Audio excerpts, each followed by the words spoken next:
Good evening. Is it audible? Yes. Yeah, good evening all my fellow members. So, welcome to the session of today. So,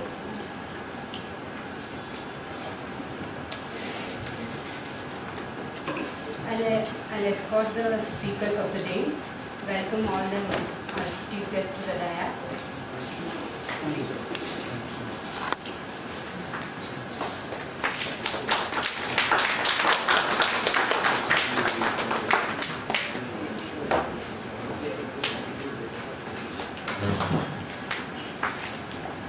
The first session will be taken by CA Badrinath sir. The floral bouquet will be handed over to our chief guest.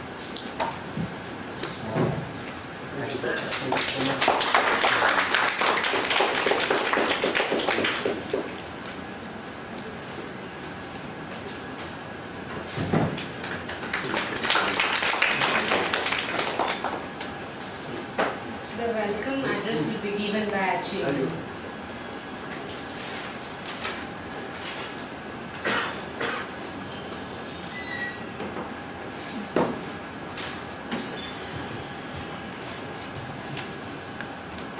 Good evening, my dear members.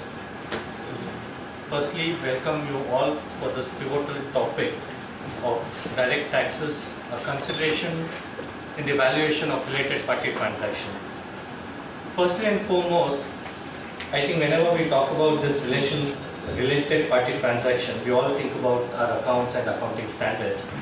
How does it impact? And moreover, the two fundamental questions what I get is, why and how? Why is it so relevant and why is it so important? And if it's so, then how do we look into it? When we are talking about this critical taxation, then we thought we will have a separate topic on this related party transaction when we have seen the relevance in the accounting standards. It is the stakeholders who use the financial statements will interpret in a different way. When this Ind AS came in, there was something called a notional guarantee which you were supposed to account also. After a certain point of time, the income tax, the indirect tax department, basically the GST department, started picking out these transactions on these corporate guarantees and said this is also a related party transaction and I have to levy tax. So the fund, okay, if you want to levy the tax, then what would be the quantum? And secondly, where to levy the tax. Whatever is coming in your related party schedule, let's take it and let's apply for taxation. That is one set of taxation which indirect taxation is looking for taxing. Is it the right way? Secondly, and if not, is it to be taxed? This is the fundamental question we have. And when it comes to income tax, we all know that we've been always disclosing the related party transaction in our Form 3CDs and the relevant notes. What is the issue with Income Tax Act now? I have disclosed.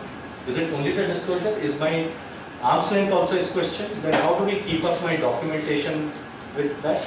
And how do I tax it? And is just a documentation sufficient to demonstrate my arm's length? So that was the question what was in place. So to understand these nuances, we thought we'll make a program both from direct taxation and indirect taxation perspective. How is it to be looked into it? What are the documentation which we need to have it to demonstrate such transactions? And how do we look at these transactions? There are certain things which we wouldn't even have thought that it might be taxed.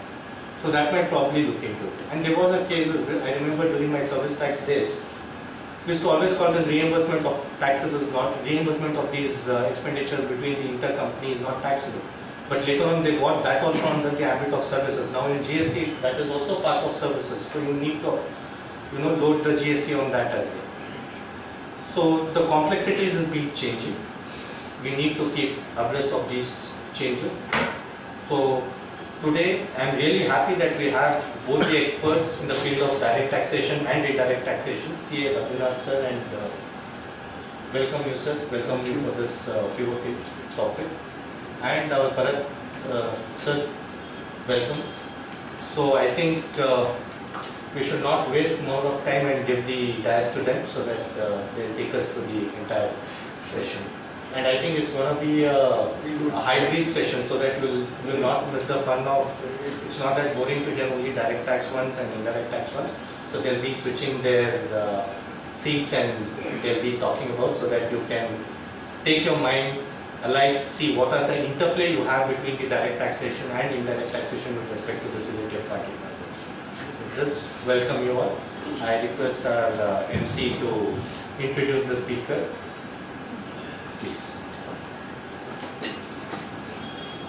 Hello. I'm very happy to give introduction about CA Badrinath. He is a tax and regulatory vertical in Singhvi Devi Uni LLP. He is a fellow member of Institute of Chartered Accountants of India and an associate member of Institute of Cost Accountants of India. He worked as a conceptualizing, designing and implementation of tax efficient business models for large organizations and diversified industrial verticals. He has a plenty of knowledge in handling clients before the indirect tax appellate authorities, including the tax tribunals. He works actively in taking the concerns of trade and industry to both. He directly deal with the central and the state government through representations. He is very closely associated with the subject specialization and has addressed the officers at Central Board, Indirect Tax and Customs members of the ICI, industry bodies, tax associations and others. He is the chairperson for the Expert Committee for Indirect Tax at Bangalore Chamber of Industry and Commerce, and he is a member of the IDT Committee at FKCCI. He is a member of GST Grievance Redressal Committee, recently notified and jointly set up a central and state governments. So I heartily welcome you, sir, for this session, and we continue with this session. The first session will be taken by him. Okay, 2 hours. So the next our guest, CA sir, will be introduced by our fellow member Puneet. Thank you. Good evening, members. So I'm very happy to welcome the second speaker for the day, that is Bharath Lakshminarayana. Sir is a BCom graduate from Bangalore University. He's also completed his CS from the ICSI. He's also a law graduate from Karnataka State Law University. Sir is currently associated with Singhvi Devi Chartered Accountants Bangalore. He has over 18 years of experience in the field of taxation. He focuses on advising the clients on domestic and cross-border tax issues. He regularly attends the matter involving representation before ITAC, Tax Appellate Tribunal. He is the present co-convener of the Bangalore Study Group of Chamber of Tax Consultants Mumbai, and is also part of the Bangalore CPE program on income tax, transfer pricing, exchange control and money laundering. Welcome you, sir, to the group. First to pick up the session.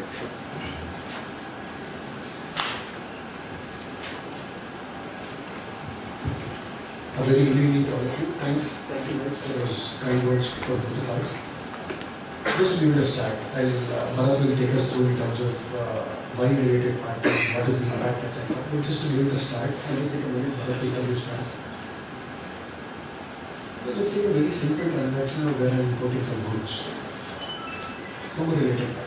We're not alien to that, right? We have heard, we've seen so many transactions like that, where I import from a related party of mine. So what happens in that? What happens in that? Let's say I'm importing something for $10,000. In customs, they want to assess, reassess, verify, scrutinize everything to see if 10,000 is the right amount. Because they believe 10,000 is undervalued. So with an intent to reduce the customs duty that I may have to pay. So it's the same transaction. I'm importing goods for $10,000 from a related party of mine. Customs is bothered about seeing whether it is undervalued. Okay? What happens in transfer pricing? The objective there by the tax authorities will be to see if I have overvalued it. The same transaction, same 10,000, one person is trying to look at it whether it is undervalued, the other person is looking at it with an intent to see if it is overvalued. The approaches may be different. The methods they may, to the extent they kind of do is different. The procedures are different. The documentation could be different. But look at the objective. It is just to understand whether 10,000 is an acceptable number or not. Right? So this is just a very plain, vanilla, simple example that I gave you, where one transaction, there are two laws looking at it with different perspectives. Right? There's a lot of history in terms of why related party becomes important. I just stop here. I just wanted to give this small example to start with. Right? So the idea of today's discussion is, Bharath will take us through in terms of what are the why related party, what is related party, in terms of why that entire history of a related party is, who are the stakeholders, what they do. Next is we look at what are the facets from a direct tax and then indirect tax perspective. After that, we look at, we have listed some case studies also. We'll see how kind of law applies to those case studies, what is in store for that. Hopefully we should be able to do this in maybe 2.5 hours time. Please feel free to stop us for questions whenever you have it. Thank you. Over to you, Bharath.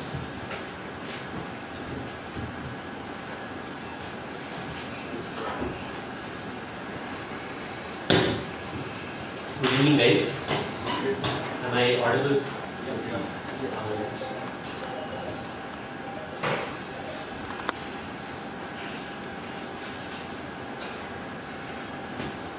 Thank you, Bangalore branch.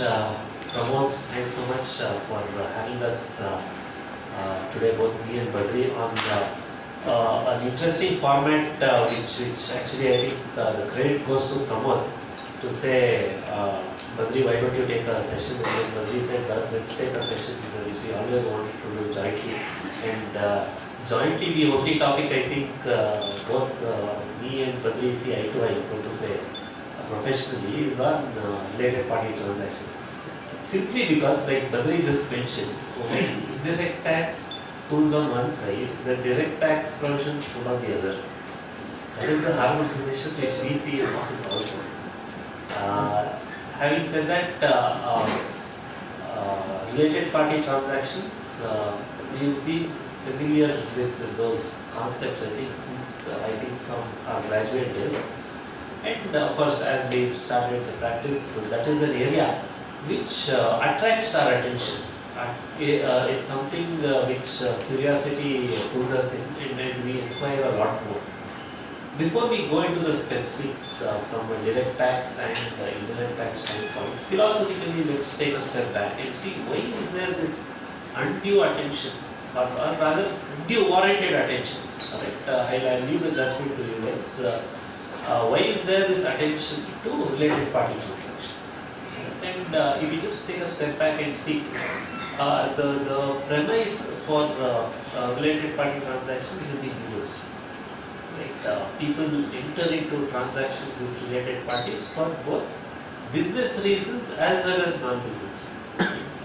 So there may be pure profit drivers, etc., but there may not be pure profit motives altogether.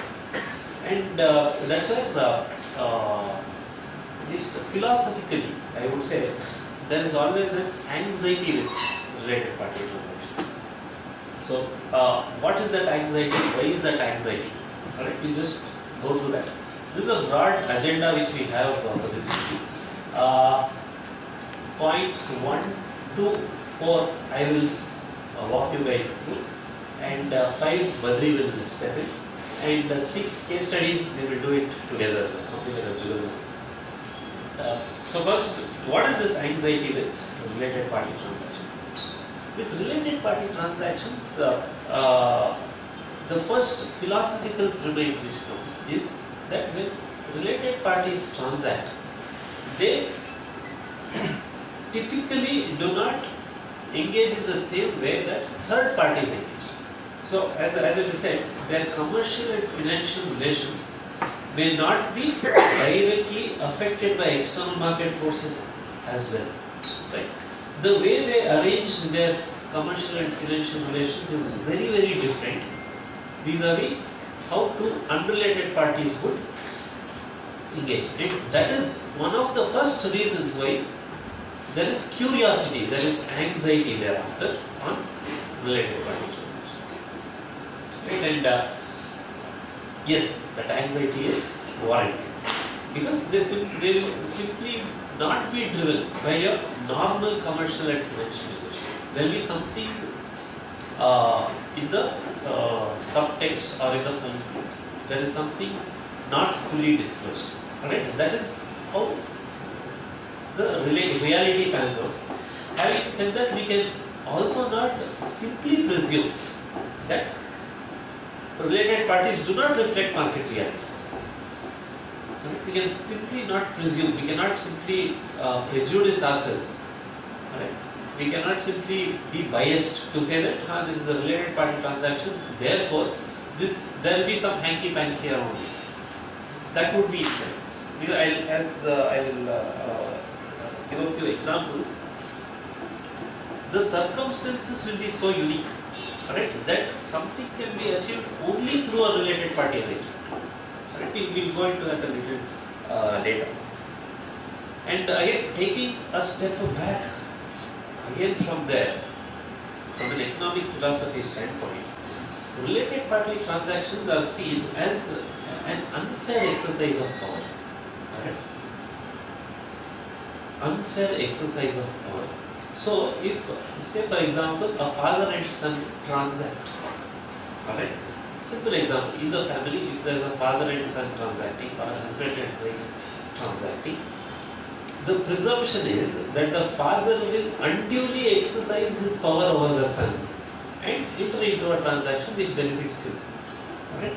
Or the other way around, it could be the son influencing the father as well. Alright? Which two third parties wouldn't have done.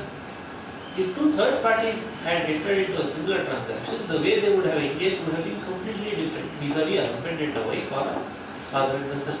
The same analogy we can extend it to all related party transactions. That there is a power play involved. That power play is unfair to some party or the other. That's the foundational philosophy with which it goes. And we see this kind of an arrangement in politics also. For example, we had the hereditary scheme of monarchy, wherein the offspring, the son of a king would continue to become a prince and thereafter take over the kingdom. This is a classic example of a related party transaction. Transition of power, handing over power. That's also a related party transaction. As an outsider, alright, influenced by so-called democratic principles, etc., I said this is unfair. What if he is incompetent? His incompetence, okay, is subsidiary. Okay, this word subsidiary itself has a lot of nuances which we come to later. His incompetence is irrelevant, right? But on the other hand, those are questions which today we are bold to ask. If some person wants to become a prime minister of the country, the question is, does he have the experience? What administrative experience has he had? Just because he is carrying his father's name, does it help? Right? These are the manners in which, in the real world, related party transactions play out. In financial statements, they pan out to be different. It's the same analogy.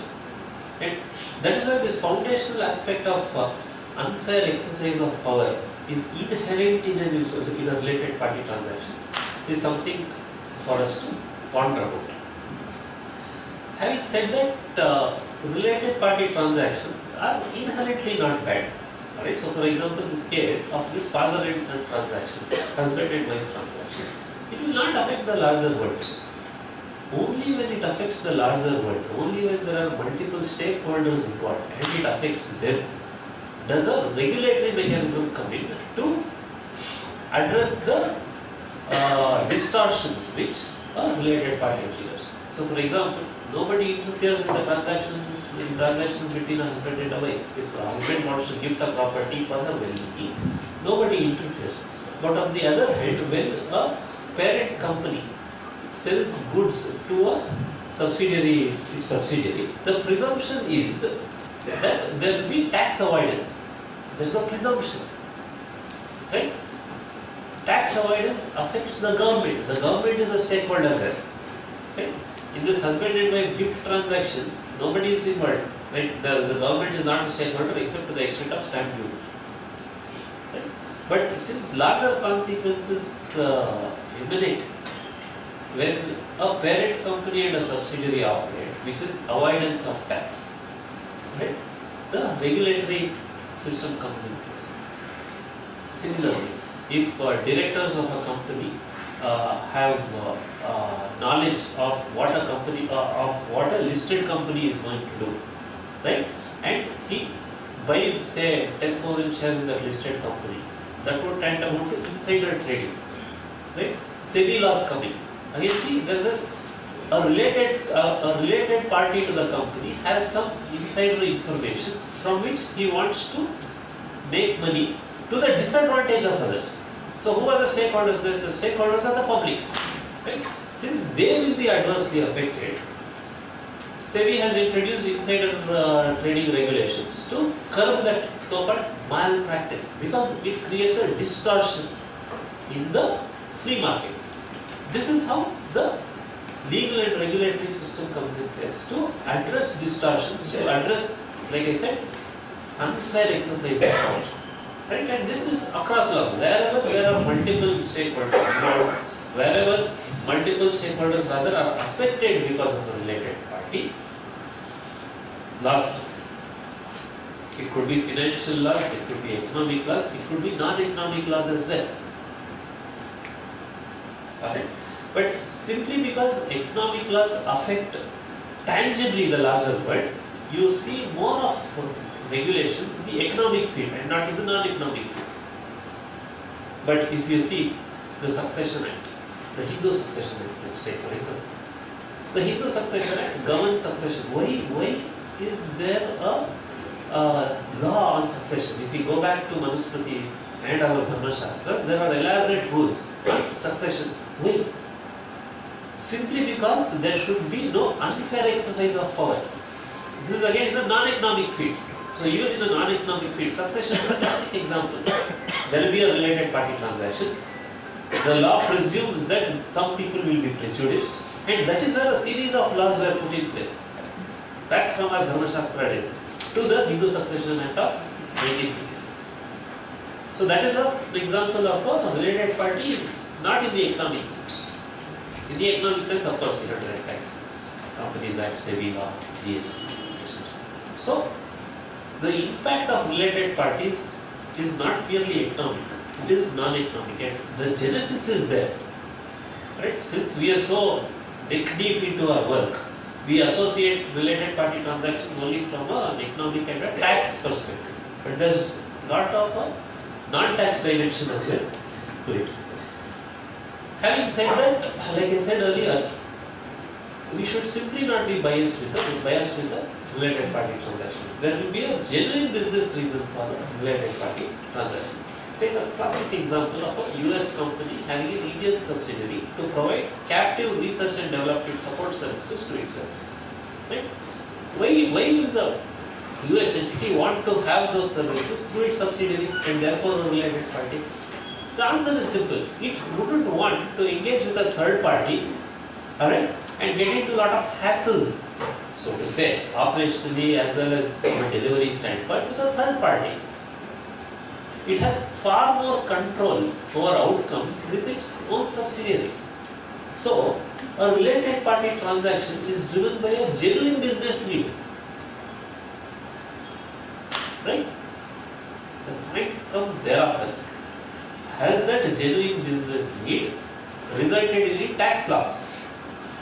Right? That is where there is no restriction on establishing subsidiaries. The restriction is on how the parent and the subsidiary transact. Right? If there was fundamental difficulties with the related party transactions, they would have cut it at the root itself by saying, boss, please don't do these related party transactions. But no, the law that way implicitly acknowledges that related party transactions, there are genuine cases where these are required. Right? These are some things which we should appreciate, and that's where when say either the income tax department or the NCA or the GST department looks at related party transactions with a jaundiced eye, I would say. We should point out to them that boss, there is a business rationale to this transaction. You should be worried about the tax outcomes. Don't question as to why we entered into this transaction. Your business is to question whether that transaction is compliant with laws as framed and enacted. Right? It's a very subtle difference, but it's a sea change in the mindset in which we approach that problem. Right?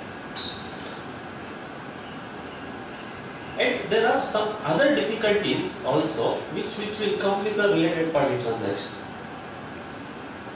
On first principles, related party transactions will be so unique, right? They will be so unique that all of us know that related party transactions, they have to be tested from the standpoint of a market price, simply fair value and all of those things. In the real world, a fair value will simply not be determinable. We cannot determine that fair value because the transaction will be so unique. Let's take the same example of a US company and an Indian subsidiary, where that Indian subsidiary provides software R&D services. The services will be so unique to the US company that you cannot benchmark it. What we will be doing is going down the slippery slope of comparability. So, if we visualize a triangle and the perfect comparability to be at the apex of that triangle, we will never get that perfect comparability because of the unique nature of the services which are provided. Therefore, what we do, we come down the slippery slope such that for a 25 crore company, 25 crore transaction, we take Infosys as a comparable simply because we know Infosys is a software company. But that is like comparing Betta and Nelikai. Right? There are so many differences there. Only we just have to dig the surface. But because of want of data, because of these, because of so-called practical difficulties, we don't walk down that road. But if we were to apply the first principles, we will see that we will not be able to get a comparable at all. And whatever comparability analysis we are doing is simply a compromise with the law. Okay, it's a compromise with the law. We have to have this, okay, we are having a TP documentation, we have to have a set of comparables, we are doing it. But theoretically, not theoretically, actually speaking, we won't be getting comparables. So for example, to give us that example, a company which develops, say, let's take Microsoft. The work which a software engineer does in Microsoft towards Office 365 is completely different, and both are there's an engineer who is doing some work in Microsoft on Office 365. A similar engineer will not be doing the same work if he is in Cisco, because Cisco is into communications work, right? The Microsoft Office 365 software work is extremely different from Cisco's so-called work. And this is something which I heard from an engineer many years back who was in Cisco, and I generally had this discussion, and I've been applying this over the years, and I realized that truth which he told. He said, well, if I was working in Cisco for many years, the work which I do, if say you can compare me with a plastic bottle maker. If you are to compare my work with a plastic bottle maker, the work which an engineer does in Microsoft is similar to what a carpenter does. Would you compare a carpenter to a plastic bottle maker? Answer is no. That is the just because we are bachelors in engineering doesn't mean we are comparable. It depends on what work we are doing. Right? The work is so unique, and these are genuine difficulties. Right? And that is why when we give our TP study reports, at least from a direct time standpoint, when we give a TP study report and we send it to our client, and the operations guy or non-tax person, non-finance person reads that report, he said, boss, how are these comparables in my wildest imagination? Because he knows what work he is doing, he knows what those companies are doing. Right? This is something which we need to appreciate. And the travesty again is that the law presumes an arm's length, fair value, market rate approach, irrespective of any contractual obligation by the parties to pay a particular price. So the law says, I don't care as to what is the price you pay for. I will substitute that price. Right? The sovereign, so to say, the sovereign steps in and says, I will disregard your contractual arrangement. Right? And this is where fundamental principles of right to trade. Okay, we talk about the fundamental rights in our constitution, right? All of those fundamental rights are subject to reasonable restrictions. Right? These are one set of reasonable restrictions. That's it. So there is a fundamental right to contract. Through related party transaction restrictions, so to say, that fundamental right to contract is curbed to significant extent such that the price itself is replaced.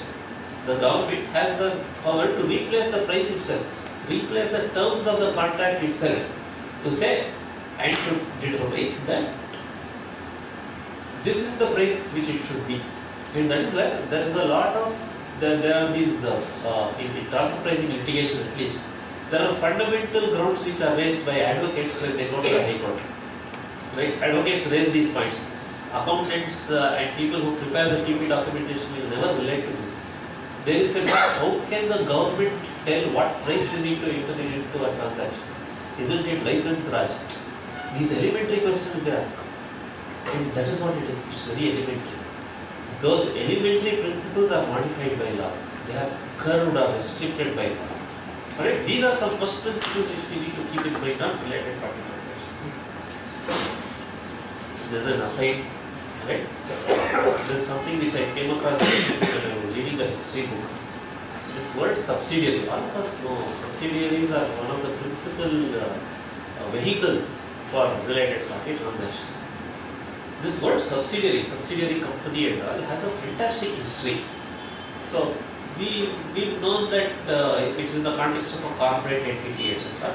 But when I was just googling and searching for the etymology, the history of the usage of this word, this in the commercial sense, so to say, this word was used only in 1867 for the first time. The way we understand subsidiary today, the genesis of that is not beyond 1867.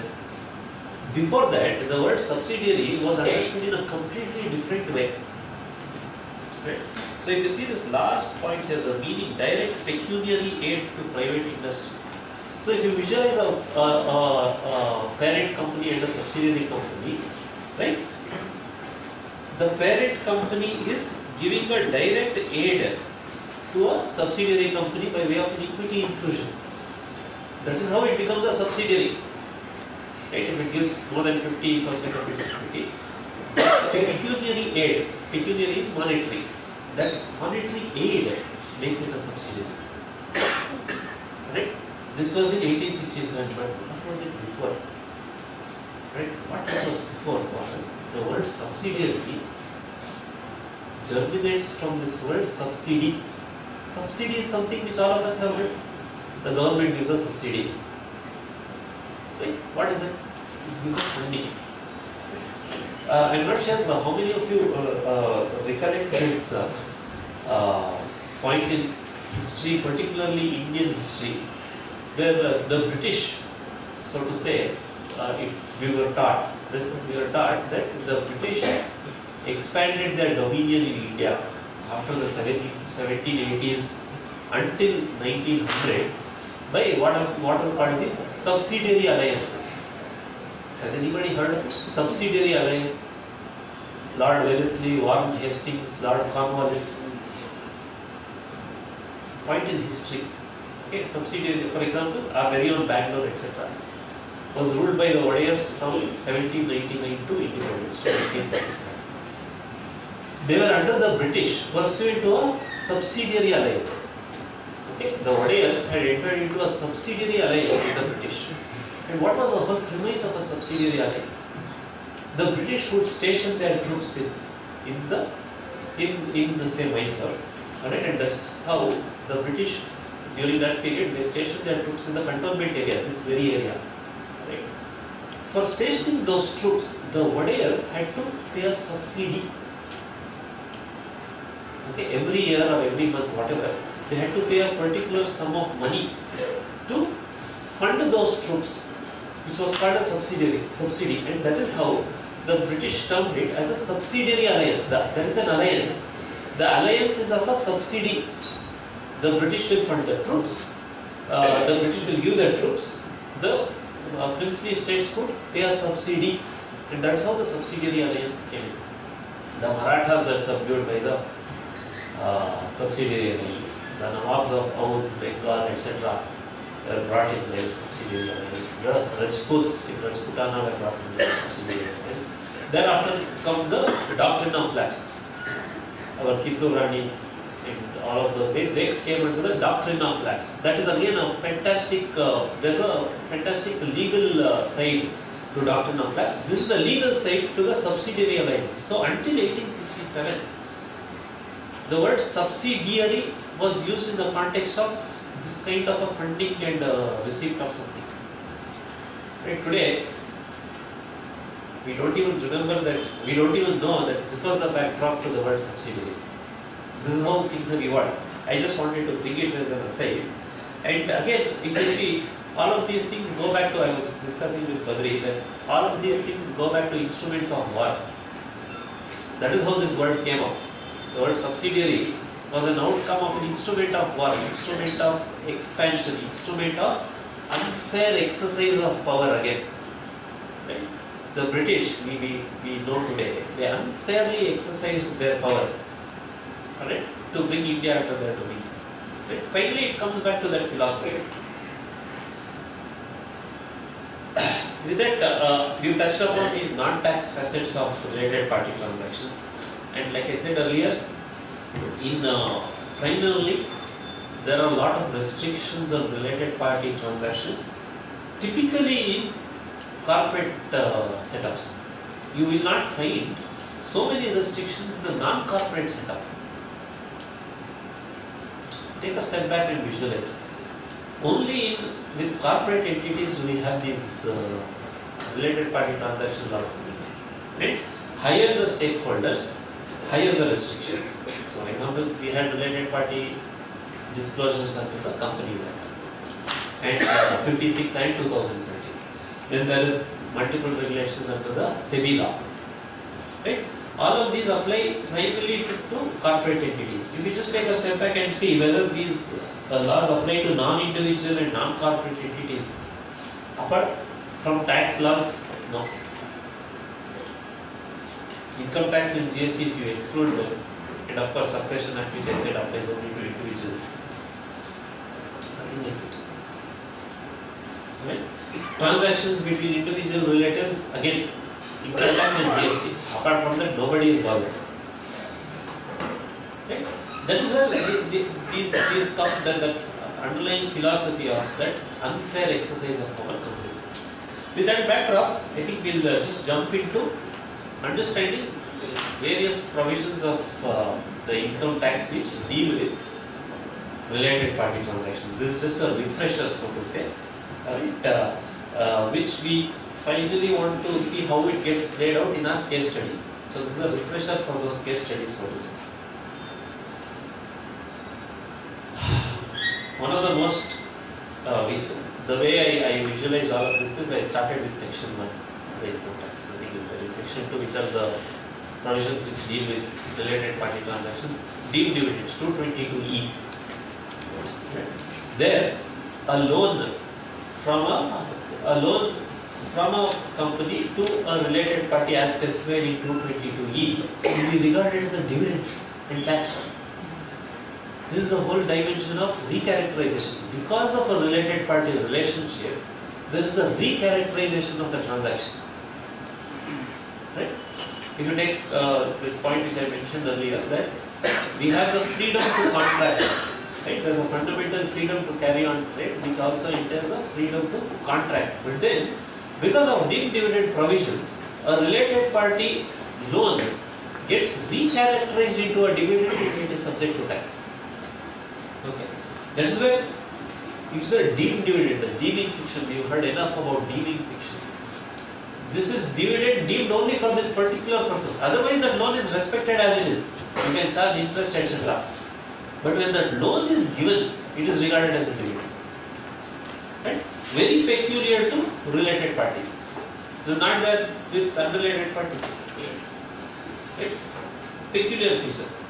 Next, in the context of trusts, if there are transactions between a trust which claims relief under section 11, as well as, say, with authors of the trust, the trustees or relatives of the trustees, okay? And again, that relationship, the related party scope, when the related party is triggered, is defined in section 13.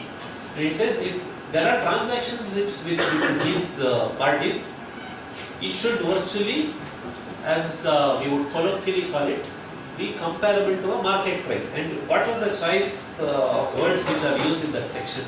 It says, if it is done without adequate security, if a loan is issued without adequate security, then something will happen. What will happen? Exemption we will lose. Bottom line is that we will lose the exemption if there are transactions of a loan which is without adequate security. If we give, say, a property to a trustee without adequate rent or compensation, then on that property we cannot claim relief under section 11. Excess of what may be reasonably paid. Instead of paying 100 rupees to the trustee, I pay 10,000 rupees. Is it excess of what may be reasonably paid? See the kind of words which are used. Reasonably paid. What is reasonably paid? Without reason, why will we pay? Right? All of these nitty-gritties as lawyers and as people who read the dictionary closely, we will raise all of this. But again, the whole point is these restrictions come when related party transactions happen. Reasonableness comes in because the law presumes that something will be unreasonable. And as people on the other side, it is the onus is on us to say no, the compensation whatever is reasonable. The question thereafter comes, how will we demonstrate the reasonableness? How do we demonstrate that reasonableness? That is where comparables come. So we will say we paid him, instead of paying 10,000, we paid him 50,000. Because he is an engineer, he has had a lot of experience in administering similar trusts, etc. He is a capable fellow. If we were to engage somebody from the market, okay, with the same degree of commitment, we would have paid far more higher. So in fact, we are underpaying him. That's how we will position it. Okay? Again, consideration which is more than or less than adequate. So adequacy again. The adequacy, reasonableness. It hovers over there. It's either adequate, inadequate, or reasonable or unreasonable. Right? These are extremely elastic words, elastic adjectives these are. What is reasonable for me may be unreasonable for Badri. Okay. What may be reasonable for Pramod will be unreasonable for me. Right? So these dimensions come in. For plus. The context of business income, PGBP. Remuneration and interest to partners is restricted under section 40B. There are conditions under 40B. Only this much interest you can pay, only this much remuneration we can pay, the excess gets disallowed. Right? Because there the tax law presumes that anything excess paid is with the intent of avoiding tax. Right? Payments to related parties are required to be at fair value as per 48.2. Right? So 48.2 payments, expense items. Right? Expense items are to be at fair value and that gets reported in 3CD.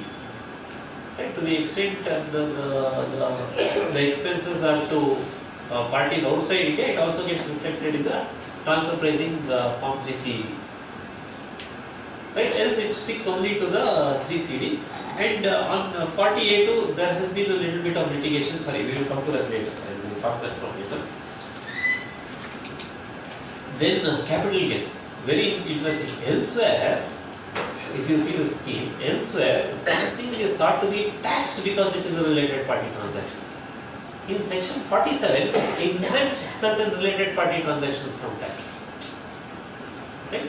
On the one side, we have a set of provisions which seek to give a different tax treatment by imposing a cost. Here, it gives relief to contrasting approaches adopted. Right? Partition of HUF is exempt. Gifts, will or irrevocable trust exempt. Transfer of shares and assets by a parent company to a subsidiary company and vice versa exempt from tax. Right? Transfers pursuant to mergers and demergers exempt. Here, the first principle is when these transfers happen, there is generally no income which ought to be taxed. These are mere reorganizations, and therefore they do not generate income for me to tax it. There may be value. Value is different from income. Right? That is the philosophy in which 47 operates. Right? Similarly, 56. Section 56, so-called gift tax. Okay, it exempts gifts to relatives, gifts from relatives, and many other prescribed transactions. Even 47 some transactions coming. Right? The presumption there is because these are reorganizations, no income is generated, and therefore we are better off to keep these away from the purview of income tax. Right? Again, the travesty is again see. You see, related party where this phraseology comes later on in the context of ATIA. If somebody can influence somebody else, right? If somebody is very close to somebody's heart and he has the power to influence, that unfair exercise of power in business will be there. So today all of us know if we receive a gift from a relative, it is exempt. But if we receive a gift from a very close friend, it gets taxed. Friendship may be thicker than blood in reality, but not as per law. Right? We may be brothers from different mothers. Right? We may be brothers from different mothers. But 56 will not. These are some nuances, very unfortunate nuances. Clients come, sir, he's my best friend, he's given me that gift, 30 lakhs he gave. From donkey's years, from childhood days we are friends, he's given me. Sorry, it will get taxed. My brother whom I hate, suddenly he started loving me and he's given me 50 lakhs. That is exempt. There is unfair exercise of power, but unfortunately the law does not recognize this. Travesty, yes. Then there are special provisions on the clubbing of income, transfer of income without transfer of asset. Right? Those get clubbed. Special treatment. Then comes domestic transfer pricing. Lot of nuisance on this. It's a basis of domestic transfer pricing. There was a Supreme Court ruling in the case of GlaxoSmithKline in 2010.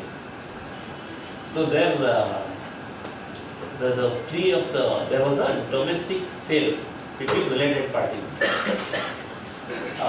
The question which the department raised was the pricing of the goods is grossly incorrect. To which the Supreme Court said, fine, good. It may be grossly incorrect. Unfortunately, there is no law in income tax to address this issue. The Supreme Court had simply said that no, it could have worded it differently anyways, but it didn't do whatever it did. As soon as this Supreme Court ruling came, these guys amended the law to bring in domestic transfer pricing. So there again, interestingly, what was done was, it said if there are payments made to a related party, basically it said 48 payments will now be subject to transfer pricing. Okay, that was introduced in 2012. In 2017, for reasons unknown, those provisions are repealed. They don't say the reasons, they simply possibly, I think at best they would have said higher compliance or something, some kind of reason like that. Again, it's a fairly lame reason. They repeal that provision. Alright, so 48(2), we are back to pre-2012 situation of 48. Effectively, they have gone back on what the Supreme Court had prescribed in GlaxoSmithKline. But then they left the domestic transfer pricing provisions to the extent there were transactions between these so-called eligible units. Eligible units means units eligible for tax holidays. Or 10A, 10AA, 10B, 80IA, 80 series, 80IA, 80IP, 80IC, 80IAC, those series. So, if there were one assessee, there is one tax, say I have one unit in 80IC, 80IAC area, and then I have one more unit in say PINA, and there are transactions between these two entities. On one unit I claim 80IAC relief, on the other it's in the regular slab. These transactions will be subject to transfer pricing. These they kept it intact. Again, what they did after 2012, these provisions were there prior to 2012. Right? They brought in the transfer pricing provision angle from 2012. How were the provisions worded? Transfer of goods from eligible to non-eligible business to correspond to market value of the goods services. That was the phrase used, market value of goods. Not arm's length price. All of us are familiar, transfer pricing talks about arm's length price. Arm's length price is very different from market value. This is 80IA subsection 8. Right? 80IA subsection 10 is the next bullet, where due to close connection between taxpayers, eligible business and any other person, okay, the course of business between them is so arranged that the business transacted between them produces to be assessed more than ordinary profits which might be expected to arise in such eligible business. Tax officer empowered to take the amount of profits as may be reasonably deemed to have been derived therefrom. Two different set of facts, two different parameters. In the first case, eligible and non-eligible business, market value, one set of parameters. Second case, close connection, that brothers from different mothers case. Okay, they are not relatives by blood, okay, but close connection. Now, who will say what is close, what is not? Okay, that difficulty is there even to this day. There is no clarity on this. Okay, again, what does it say? If there is a close connection and transactions are particularly arranged, tax officer empowered to take the amount of profits as may be reasonably deemed to have been derived. Whose reason? How will he demonstrate that reason? These difficulties are. These provisions were there, like I said, before 2012. After 2012, they linked it to transfer pricing. And then the difficulty which came was, typically when these eligible and non-eligible businesses transacted, it used to be semi-finished products.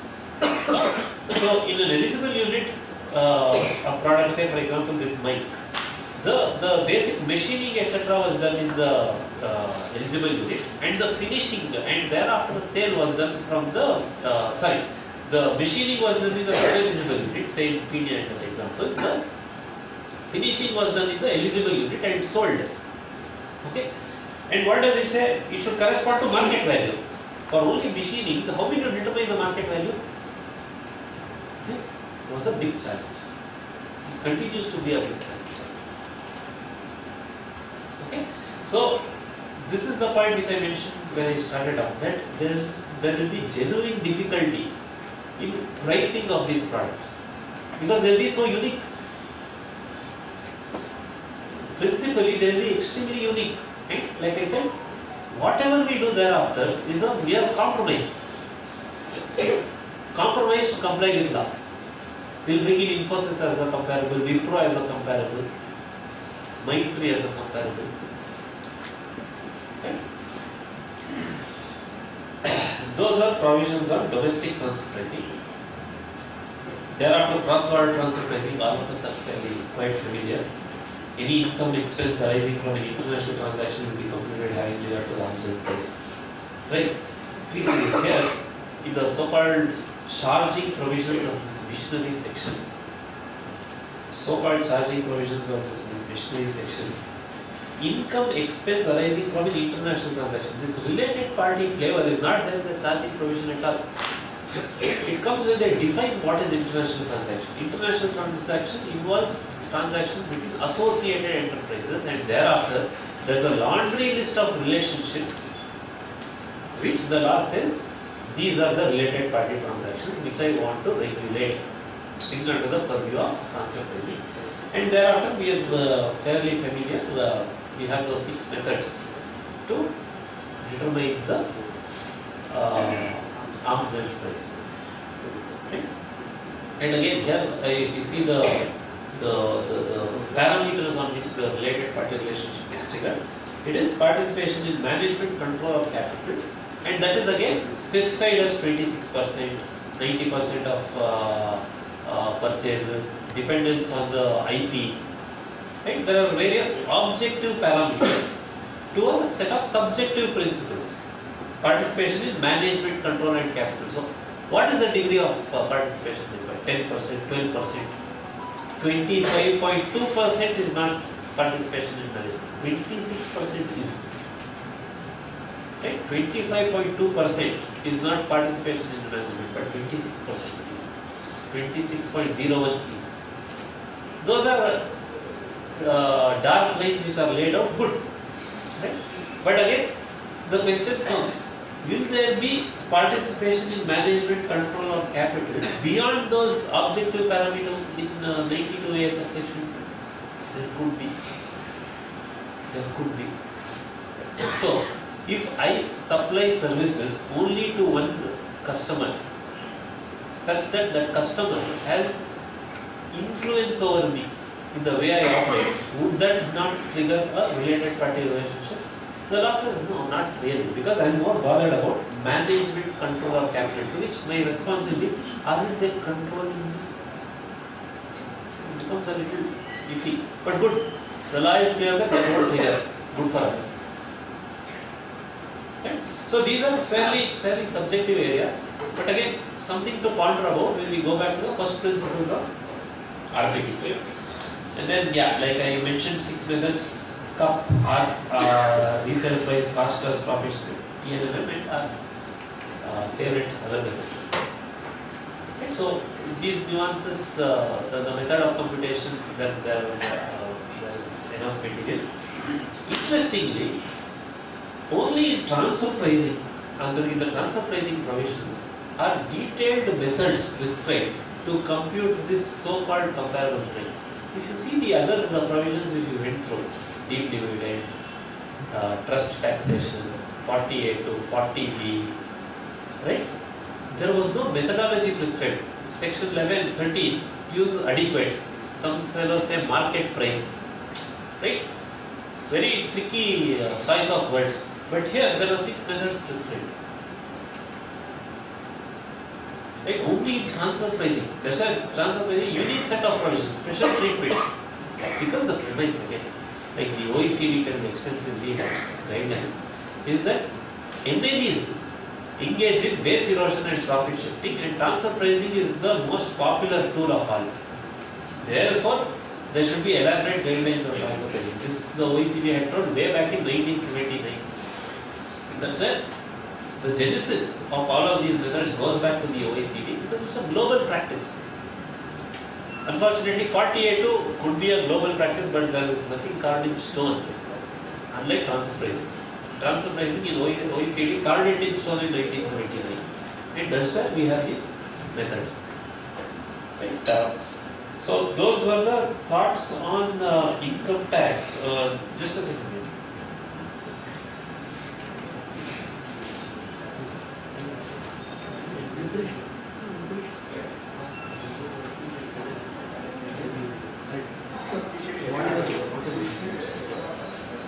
So, what I will do, I will hand over the floor to Badri. Okay. So let him take us through the first principles applications in the context of indirect taxes. Okay. Then I will again come back and say how the income tax department, how these has administered these RPTs. Okay. So there will be some jugalbandi and a break from the monotony. So I'll ask Badri to take over the floor. I'll come back again and then tell you how these provisions are implemented. So this is theory. Practice what has happened, we will see a little later. From the outcome.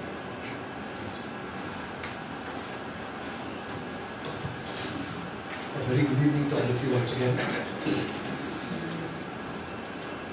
So a couple of things on the indirect taxes space, which is basically a mix of central excise, custom, foreign trade. Related party is that is the subject of it. There are some words which Bharath was mentioning. He gave the example of American Indians, etc. I'll pick it up from there. Finally, like it or not, law is what law says. Right? Law is what it says. Right, wrong, logical, illogical. It is unfair. It is reasonableness, intention. All that doesn't matter. Finally, what is written in the law is what matters. Simple as that. That is what we have to apply as far as our transactions are concerned.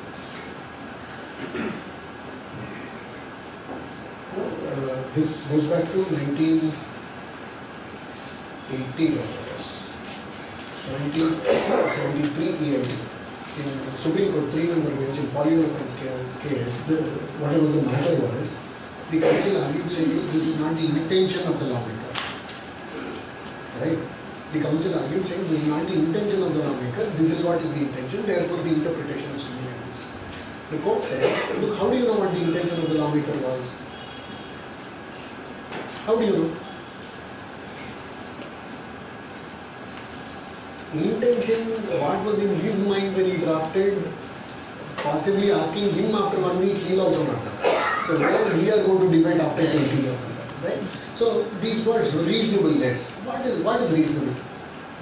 What is, it all comes down to two things. One is how you explain your transaction. One. Two, what the law says in absolute black and white. The more use of these subjective words, the more confusions and discretionary, etc., all this comes into play. So simply, let's read the way the law is, not getting into intention, reasonableness. But yes, is that okay if I say that? Law is what law says, literal interpretation, all that stuff okay. So what? Okay? See here, this is where interpretation becomes important. In law, there are enough and more subjective words. Like Bharath showed us reasonable. There is intention. Where will you get an intention of the lawmaker from? The closest, rather the only thing I can think of from a, to say this was the intention of the lawmaker is the budget speech. Because there we are supposed to explain in general English as to why the provision is coming into existence. So that is the only place where we can get some intention. Interpretation becomes extremely important, especially in related party transactions. Okay? So, there are enough and more cases where it leaves it open. Related party transaction is one of them. Okay? I'll give you an example. Not in the context of related party, but why interpretation, why understanding becomes important. You eat Kit Kat, all of you? Those chocolates, Kit Kats or Perk or whatever. What is it? Is it a wafer or is it a chocolate? Both. Wafer covered by chocolate. Is it wafer covered by chocolate or is it wafer covered by chocolate or wafer in the chocolate? Is it chocolate on wafer or wafer in chocolate?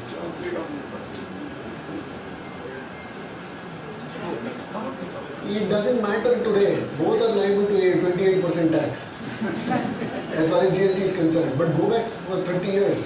In central excise, if it was a wafer, it was 8%. If it was chocolate, it was 14%.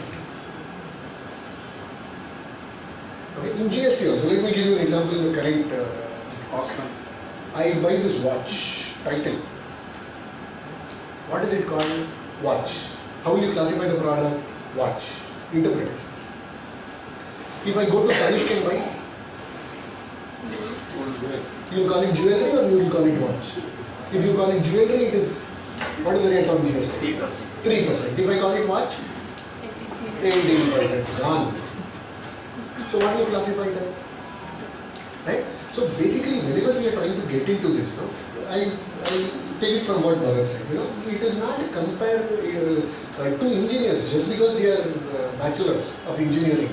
They are not comparable. Right? The nature of work is extremely important what they do. Similarly here, for a related party transaction, you should go beyond what is written there in as many words to understand what is the relationship between the two. Alright, this is I read it this morning. It's a Supreme Court ruling. I don't recollect the date of the ruling, but it may be in the last week. This is an arrangement between all the oil refinery companies. It was a 3-member ruling by the Supreme Court last week, BPCL's case. All the oil refineries enter into an agreement. What is the understanding there? They are not related people, please. They are not related people. Okay? BPCL, HPCL, IOCL, none of them are related, right? So what is the issue there? The issue is basically they make this petroleum products. Not everybody have refineries in every place, and not all the players have their distributors or dealers everywhere or storage capacities everywhere. So they enter into an agreement with the blessing of the government. To say, look, basically this is called parity price agreement. Okay, oil refineries, companies, some agreement is. Basically, I want so many liters of petroleum product, say petrol in Maharashtra. I don't have a refinery there, I don't have a warehouse there, I don't have a storage unit there. So what do? I buy it from these guys.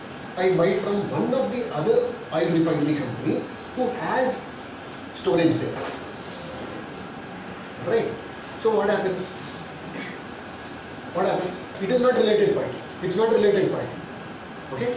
But so the dispute was, they would, rather this is more in the context of central excise, they said the price at which BPCL would have sold some X thousand of the liters or gallons to HPCL, it need not be at the selling price which they would have sold to their distributors or dealers. It will be at a price which is landed cost at the nearest port, plus storage, plus transport, plus etc. etc.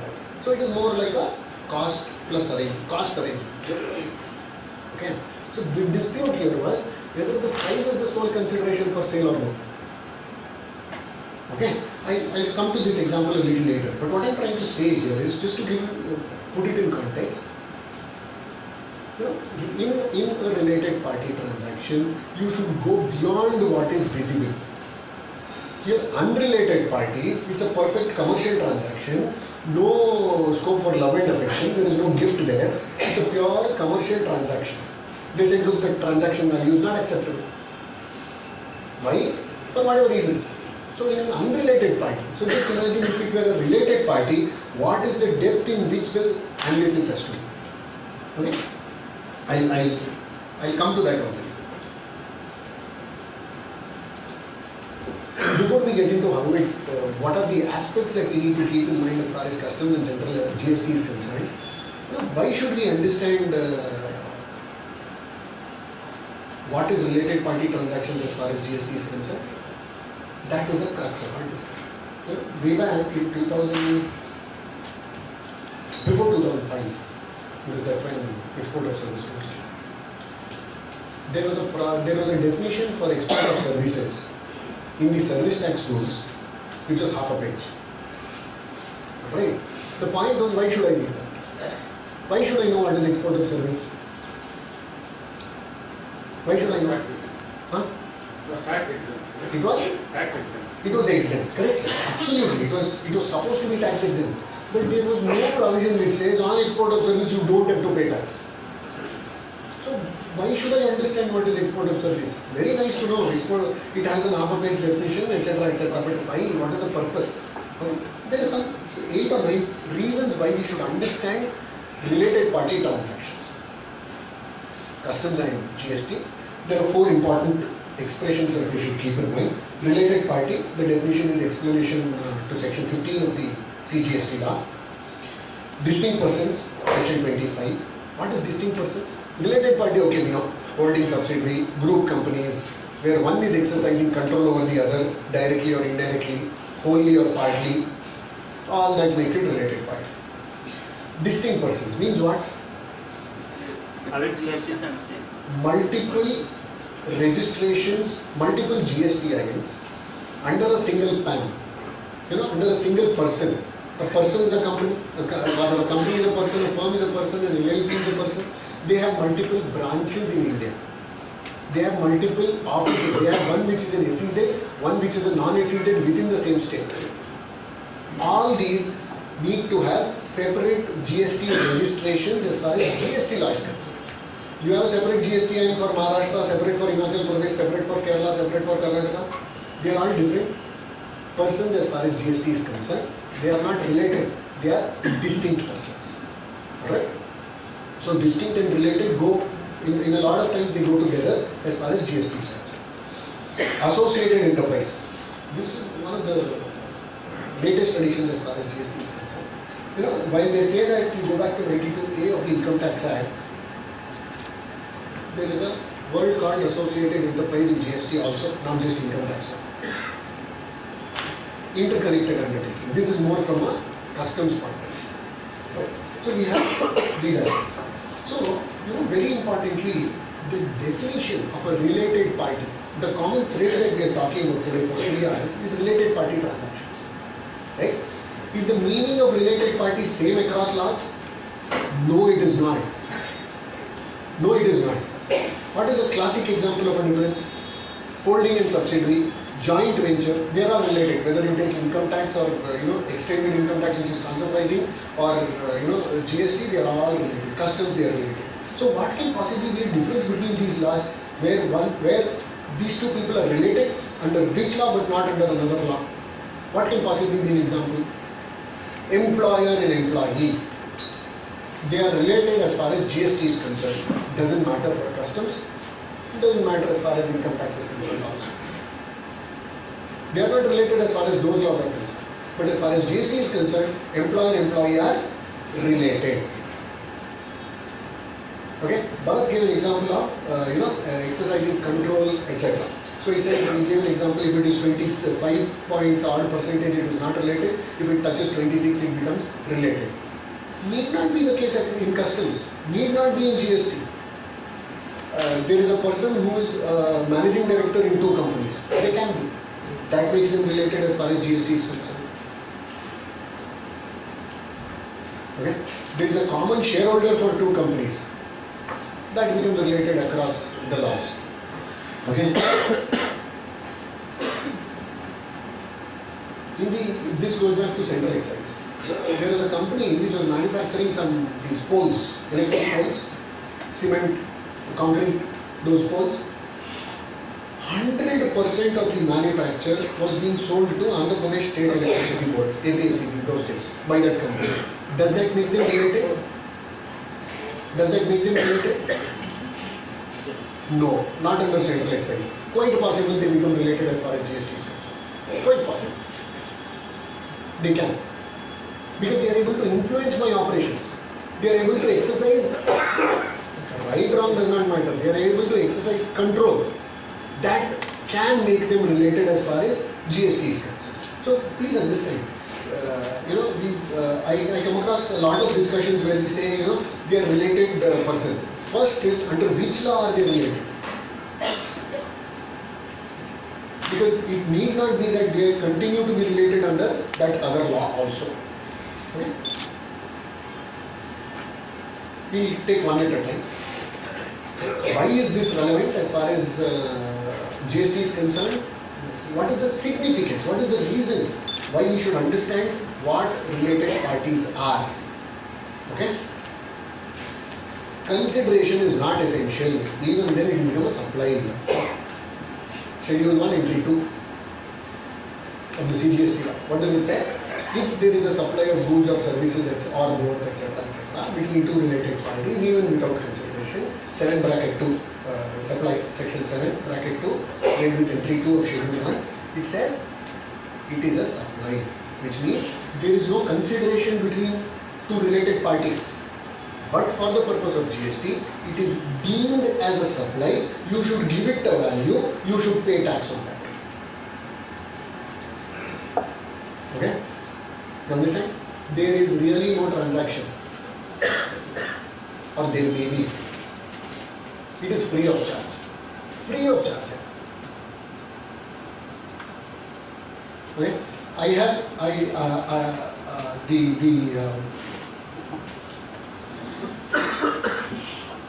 There is one premises,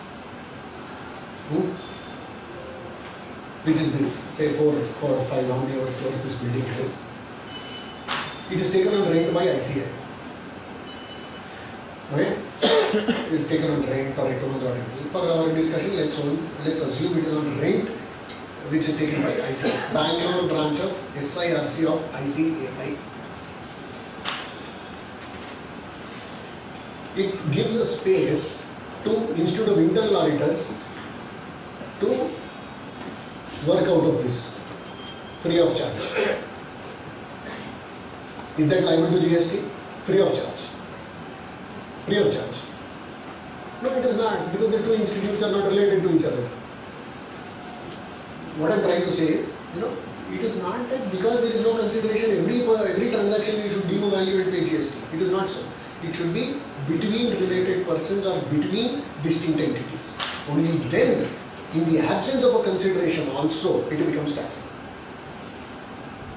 Okay? Let's assume it gives a space for the WIRC, Western Indian Regional Council, for whatever reasons.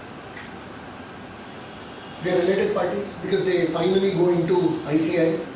So even if it is given free of charge, Bangalore branch has to deem a value to it, pay tax on it. The other question that comes, it is not about payment of tax. The important aspect, the center of gravity of GST is input tax credit. Let's say Bangalore branch pays. Will WIRC be eligible to take credit of that? Huh? We'll come. Just park this question, I'll come to it. Yes.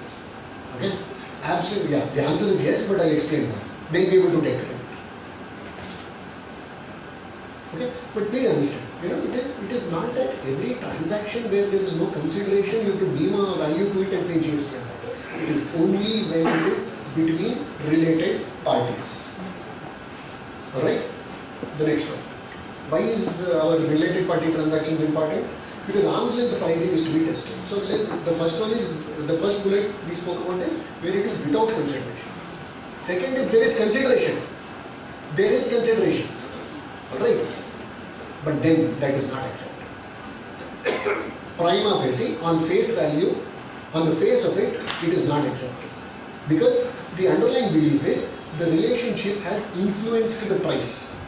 Either it is overvalued or undervalued. That is a basic assumption. Like Bharath said, it is not that it is wrong. It is right, but you have to prove. The assumption is that there is an influence, the relationship has influenced the price. Therefore, arm's length has to be tested. So what does the law say? Rule 28, in section 15, which talks about valuation, it says price should be the sole consideration for sale. It should be between unrelated persons. It should be for supply of goods or services or both. So our case is where there is a consideration, and that consideration should be at arm's length. Alright? Rule 28 says you have 4 methods of valuing. You have 4 methods. So whenever the transaction is with related party, section 28, rule 28 comes into play. The first is open market value. Open market value means what? What is open market value? Value between unrelated parties. The price at which normally, typically, we would have sold this to an unrelated person. This very same product. This mic, very similar mic, same configuration, similar size, similar technology. The mic, the price at which I would have sold to an unrelated person, take that as the price for the related party transaction also. That is the first method. Alright, that's the first method. If that is not possible, why will it not be possible? Why will it not be possible? 100%. 100%? They are supplying only to intercompany. If I have a product, especially goods, if it is something off the shelf, mic example, come back, computer, configuration, weight of the computer, how long it lasts, the battery, all that makes it comparable. Services? Services, can they be comparable at all? There is an audit that you are doing, 4480 company, whatever. Audit you are doing, you are signing the financials. Both the companies' turnover is 25 crores. Both are coincidentally earning a profit of 10%. Are the two audits comparable? Let's say they are in similar business. Does that make it comparable at all? As far as services is concerned, similar is extremely difficult because the next one in the same Route 28, first one is open market value of the supply. Is it? Very same product. Very same product which is kind of off the shelf. It is comparable. It is exactly the same. It's a photocopy of the product which I am kind of selling to the unrelated buyers. In those cases, the law says adopt the price at which you would sold to unrelated party. Fantastic. If that fails, what do I do? If that fails, I go into second method which is called like, kind and quality.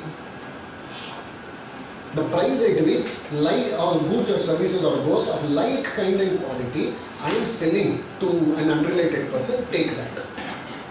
What does like, kind and quality mean? How different is it from wait, hold on, okay, 5 minutes. What does like, kind and quality mean? The first one is open market value of the supply. Okay, it is the supply open market value. It is the very same product. Like, kind and quality may be slightly different in certain aspects, but essentially it will be comparable. Like, kind and quality. Just to complicate, not to complicate, just to try and look at it, add more to it. When we say open market value of the supply, it is exactly that product. If I had sold this product, this very product to somebody else, to an unrelated person, what would be the price? That price you want. The second one is like, kind and quality. If the same transaction is not available, then I get into like, kind and quality. Like, kind and quality, how will you compare to services? How will you ever compare to services? I am an architect. There is a 50-acre plot for which I am doing a design. Okay, he has it in Kur, he has it in Brigade Road, he has it in Dodra. Are there 3 comparable services? I am doing a plot for 50-80, rather the plot is 50-80, I am doing a design for that. Are the 3 comparable? 2 of us go to beauty treatment. Are the 2 beauty treatments comparable? Impossible. Audits are not comparable. When you buy a house in an apartment typically, there is one which is facing the road, there is one which is north, there is one which is facing something else, some god for something. Are the 3 comparable? Impossible. So in goods, you can still think of like, kind and quality. Whereas in services, it's an extremely challenging. This is where what Bharath was telling comes into play. 2 engineers are not comparable. 2 computers can be compared, but 2 engineers cannot be compared. Right? So if this fails, what do I do? If this fails, then what do I do? Then I say cost plus 10%. Rule 30. It says take before that it says take resale price minus 90%. Open market value of the very supply, comparable price at which I would have sold these goods to unrelated buyers of like, kind and quality. If that is also not available, then I go to 90% of the selling price of my related party. If there are products which are sold as such, I sell this mic, he also further sells this mic in the supply chain. Whatever is his selling price, 90% of that will be given to me, my selling price to him, which is at arm's length basis. If that also fails, then what do we do? Cost plus 10%. Alright, if that also fails, cost plus 10%. If that also fails, for whatever reasons, cost plus 10% cannot fail normally. But there can be dispute as far as what is cost, because that is not defined in GST. What is cost? Should I include cost of sales? rather marketing and distribution expenses? Should I include finance cost? Bharat gave an example of ATI, AIB, IC, etc. Where there are two units. One is eligible for an concession as far as income tax is concerned, another not eligible. Right? So what do we do? How do I allocate common cost in those cases? So cost can get into this. While 10% is fixed, cost plus 10% is an accepted method. Right? If that also fails, the law says be reasonable, do whatever you think is reasonable in that specific context. At least I have not come across a case till now where cost plus is also unreasonable or it is not possible. Right? So that may be very far and few cases. But essentially, when we say arm's length pricing has to be tested, it means, rather, price has to be tested for arm's length. It means we have to go through these 5 methods. If not 5, the first 4. We should go through these 4 methods to determine what the price is and subject that amount to tax. Okay? Why it becomes a little different or maybe a little tricky as far as GST is concerned is, let's assume Bharath and I are related as far as GST is concerned.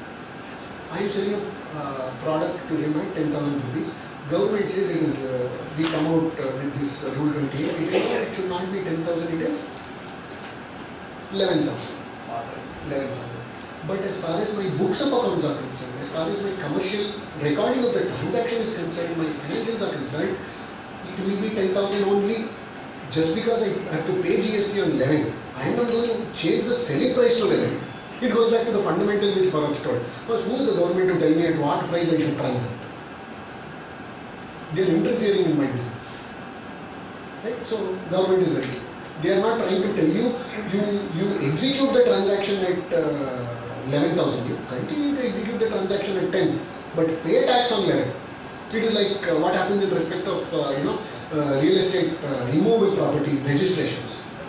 If I am selling it for less, if I am buying it for a less than guidance value, then what happens?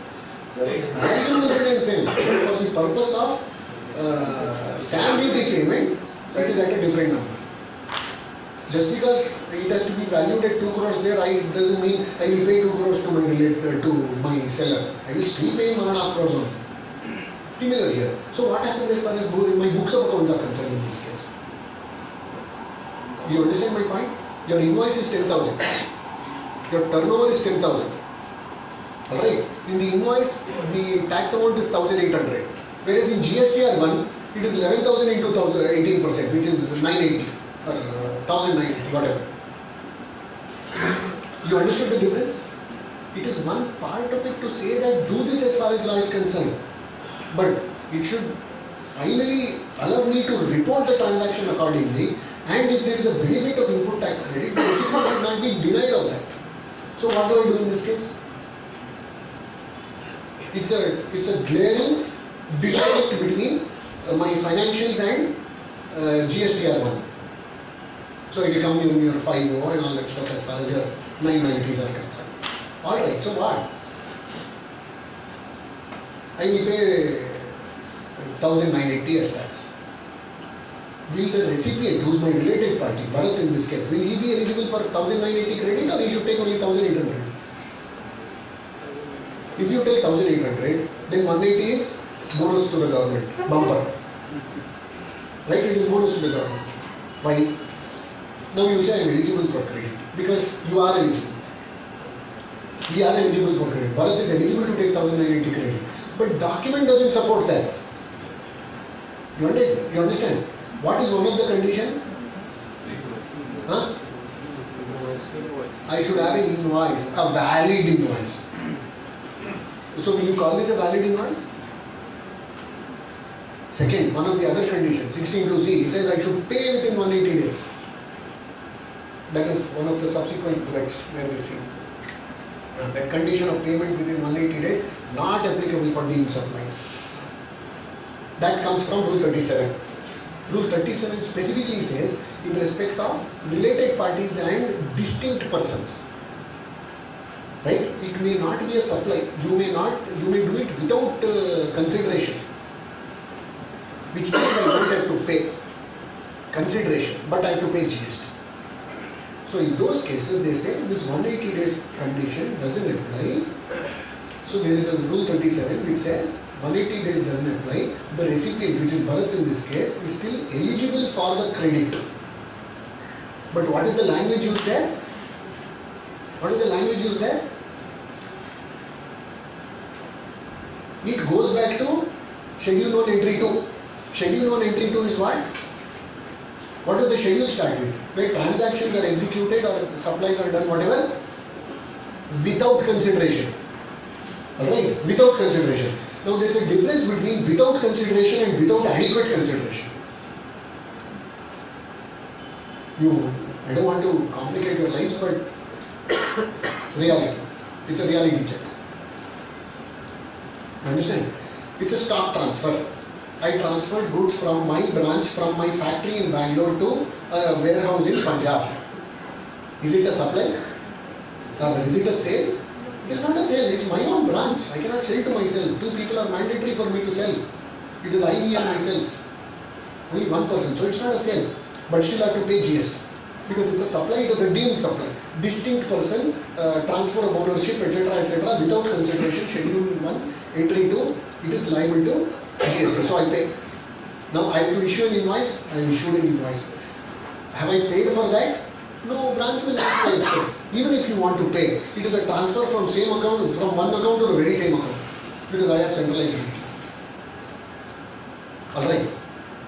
So there the law has carved out an exception in 37 to say, look, if it is between distinct persons or even related persons, where transaction is without consideration, alright, you are still, the 180 days clause will not apply and therefore you are eligible for credit.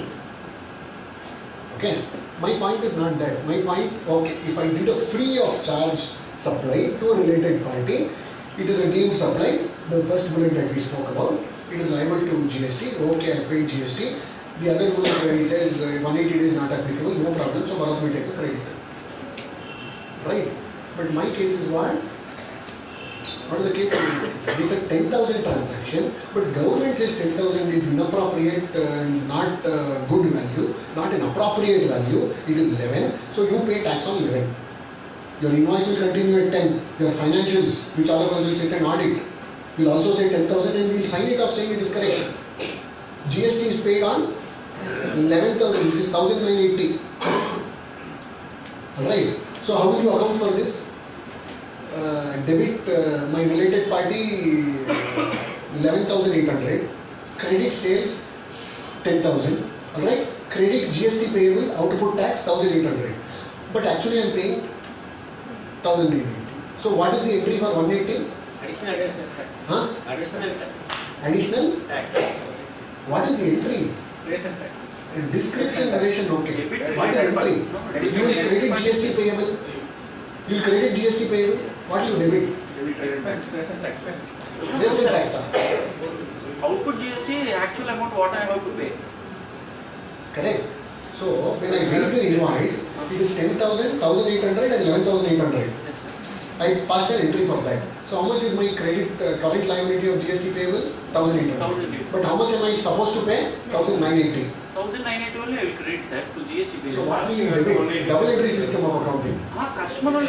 Oh, whatever I collect from the customer. In this case, I am not collecting. From Bharath, I am collecting only 11,800. The government is stepping in and saying, look, 10,000 is not acceptable, it is 11,000. Just because government says 11,000, Bharath is not going to pay me that 1,000 extra. But Bharath is eligible for ITC. He is eligible for So he ITC. is getting the benefit of 180. So we should receive from. Perfect. If you debit P&L account for that, it is incorrect. Okay? He is eligible for ITC. So he should pay that 180 to me. You understand? He should pay that 180 to me. Why him paying 180 becomes important and extremely critical is for the reason of this fifth bullet. That condition of 180 days where Bharath has to pay me doesn't apply where the transaction is without consideration. You understand? Where it is absolutely free of charge. Where it is Schedule 1 Entry 2. Whereas our transaction is not schedule 1 entry 2. It is section 15 straight. Section 15. It is not, it is without adequate consideration.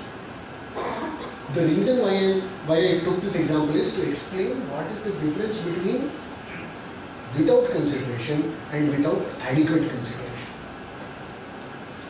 You understand? He should pay me 180. Otherwise, he will not be eligible to take the credit. I will have to pay to the government. Because of the lack of appropriate communication between the two of us, government has made 180 extra. That is what it will result in. But So the you should be invoice sensitive to that aspect. is still 10,000 only. Invoice will say 10,000 plus 1,800, which is 11,800. You should possibly show debit note to say 180. Debit that party's account and credit current liability. Alright. So he will take a credit of 1,800 based on the invoice, which will come in as 2A or 2B. Debit note also will come there.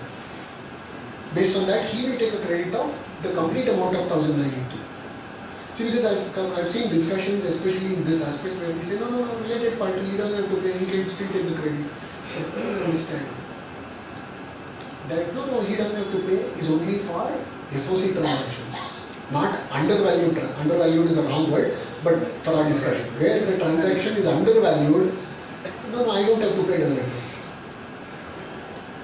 You understand? So be sensitive to that one aspect. So you want to break now? Okay. So we maybe meet after another 10-15 minutes. So we'll start from where we kind of stopped. We started talking about the difference between not adequate consideration and no consideration. Right? So having said that, the next one. With this we have spoken about the first and the first and the second bullets as to why related party transactions, the concept is relevant from a GST perspective.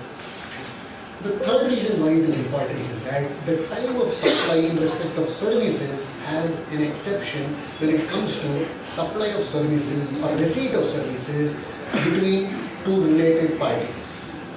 Right? So what is the exception? What is the time of supply normally as far as service is concerned? The date when I issue the invoice. Date when I receive the payment if the money is received in advance. And date of supply of service if the invoice is not issued within 30 days. Right? So earliest of these things. There is a fourth entry as far as related party is concerned for supply, the time of supply. When does the trigger for payment of tax arise? It is the date when I pass an entry in my books of accounts. That is when the time of supply is deemed to have triggered for services between related parties. Please, I repeat, it is not for goods, but it is for services. Right? That is when the time of supply is deemed to have triggered, and that is when the trigger for payment of service arises. Now, when I am finalizing my books of accounts, I make a provision entry in the books for 31st March. So what is the time of supply for that? Related party, I make a provision. I pass that entry. Right, wrong, I am not getting into that debate. There is a related party record in our books of accounts. While I am passing as part of my finalization of the books, there is one transaction that gets revalued or whatever it is. I make a provision, I record that, whatever. So what is the time of supply for that transaction? Is it October of 24 or when I did my accounts, or is it 31st March of 24? 31st March. 31st March 24. So please keep in mind, there will be an interest that will trigger on that. Alright, so please keep that in mind. Next. Schedule 1 entry 2 says, if there is a, I'll read out it.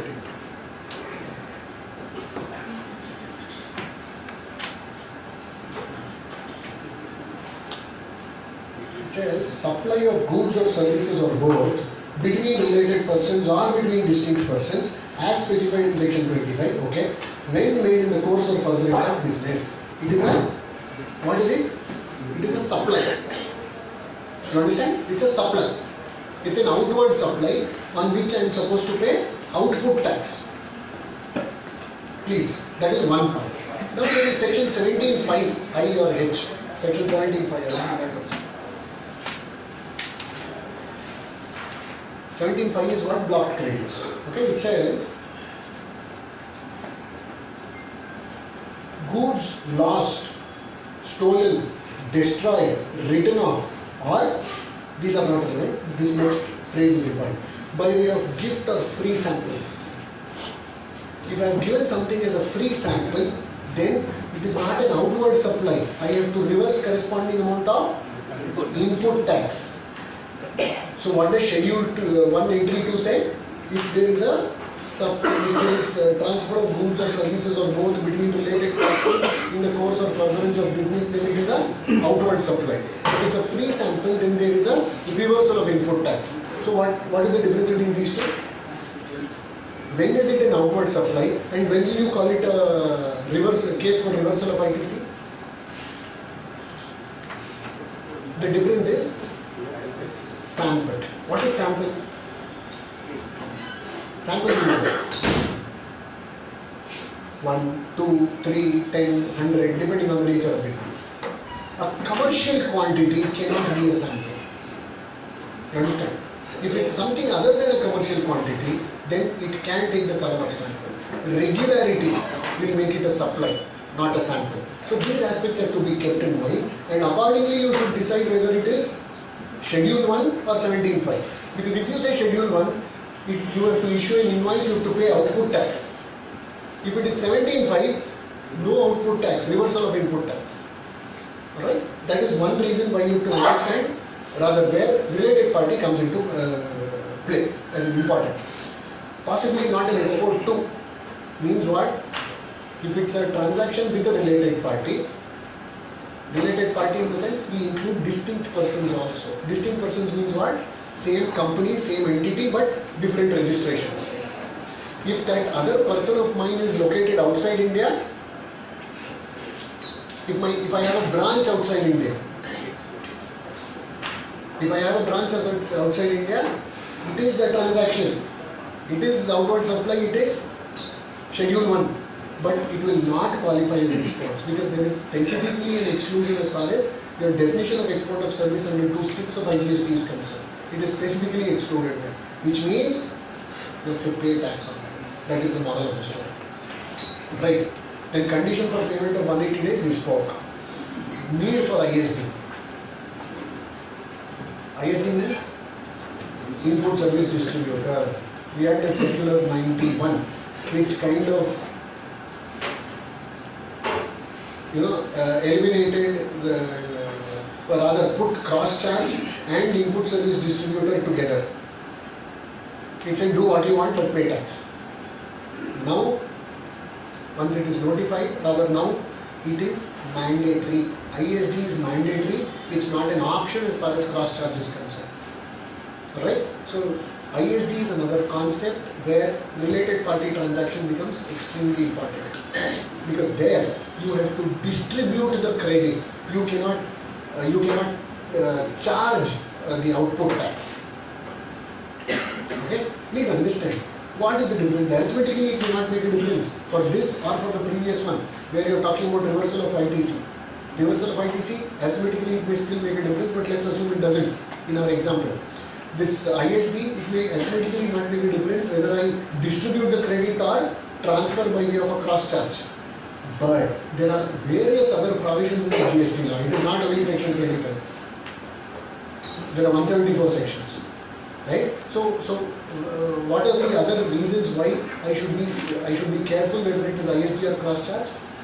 Because the minute you say it is a cross charge, you become a supplier of a service. Supplier of a service andre all provisions of the Act will apply as if you are the supplier, which means starting with return, starting with payment of output tax, difference between 2A, 3B and 1, and what? Valuation, assessments, penalties. Alright? There are penalties also. The minute you become an outward supply, the minute it becomes an outward supply or you become a service provider, even penalties you have to be sensitive to. Whereas if I am in ISD, there are no penalties, there are no consequential penalties that get attached. So that way, even if it means an additional compliance as far as ISD is concerned, it is worth it. There is another school of thought across India that even after the amendment, ISD is not mandatory. I will differ from it, or maybe conservatively to say, in this aspect, the intention of the lawmaker is clear. The 54th and 55th council meetings are very clear minutes to say ISD is going to be mandatory. Even if there is an error in the legal drafting because of which all of us are going to interpret saying ISD is not mandatory, doesn't matter. Please expect a retrospective amendment. Let's be practical. Right? So, not wanting to challenge whether ISD is mandatory or not, that is one aspect you need to be careful as far as related party transactions are concerned. Because there, you are not, you are only distributing a credit, you are not charging a credit tax. The minute you say cross charge, you become an outward supply service provider. Alright? That's one aspect. So, the other one is section 4910. Not all of us will be aware, but there is something called as section 4910 which allows me to transfer electronic cash ledger, not credit ledger. Electronic cash ledger balance from one GSTIN to another GSTIN as long as they are meeting the same PAN, as long as they are distinct entities. It doesn't apply to related parties, doesn't matter. But if I have my head office is in Bangalore, I have a branch in Punjab, I have a branch in Delhi, I have a branch in Bombay, I have by mistake or for whatever reasons, I have an excess unutilized cash ledger balance. I repeat, cash ledger balance, not credit ledger. I can transfer it from Bangalore GSTIN to Maharashtra GSTIN. I can. Section 4910 allows you to do that. This is available not for related parties, which are distinct entities, but distinct persons. Last but one. If there is a amount that is recoverable by against for whatever reasons, there is an order that got confirmed, I didn't appeal, I appealed it went negative. There is a demand which has got confirmed, I have to pay against my GSTIN 27 Maharashtra. If they are not able to recover it there, they can attach my bank account in Bangalore and collect it. You understand? They can recover it from my credit ledger balances in Bangalore against 29. GSTIN started at 29. That is possible as far as the tax office is concerned. That is one more thing, which is for not for related parties, which are different entities, right? Or distinct persons, which are just branches of the same bank. So recovery of tax is also possible. Okay, this is as far as government is concerned. The previous bullet we spoke about transfer of cash ledger balance. No problem, that's a benefit for you and me. But the next one is also, it comes with a lot of benefits for distinct persons. It is recovery also can be against another from another distinct person. So keep that in mind. National Appellate Authority, not GST, but it is for advanced rulings. Advanced rulings we know, right? Very casually they call it Authority for Advanced Rulings instead of advanced. Doesn't matter. We have contrary rulings by different states, different authorities in different states. Correct? So what do I do in that case? In that case, the law says there will be a National Appellate Authority which will be set up, where there are difference of opinions between two appellate authorities of advanced ruling. The appeal will lie, not the GST appellate authority.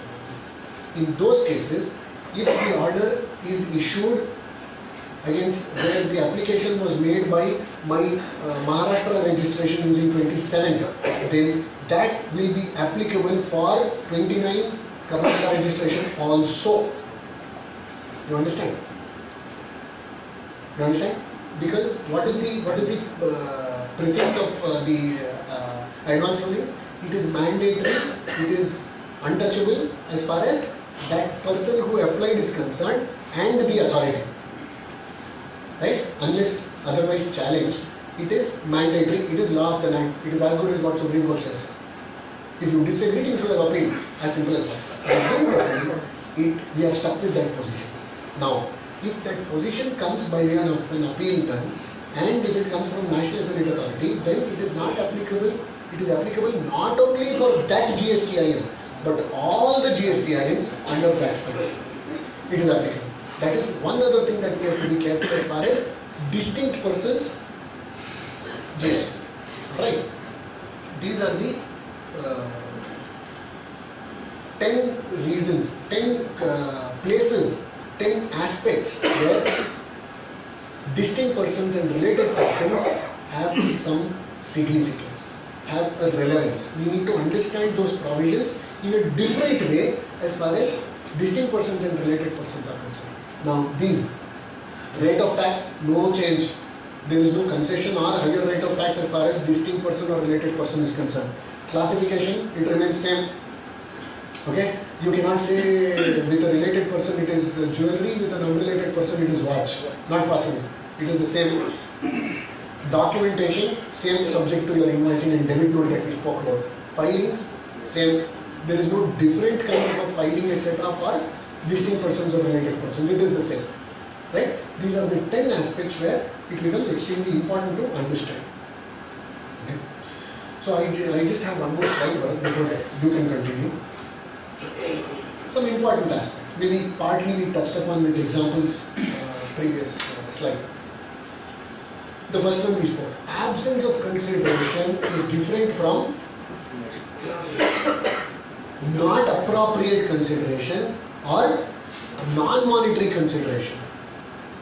There are 3 different phrases and 3 different meanings. Absence of consideration means free of charge. You understand? Free of charge, schedule 1, it is an outward supply. Without adequate consideration is valuation rule section 15, it is an outward supply, no problem.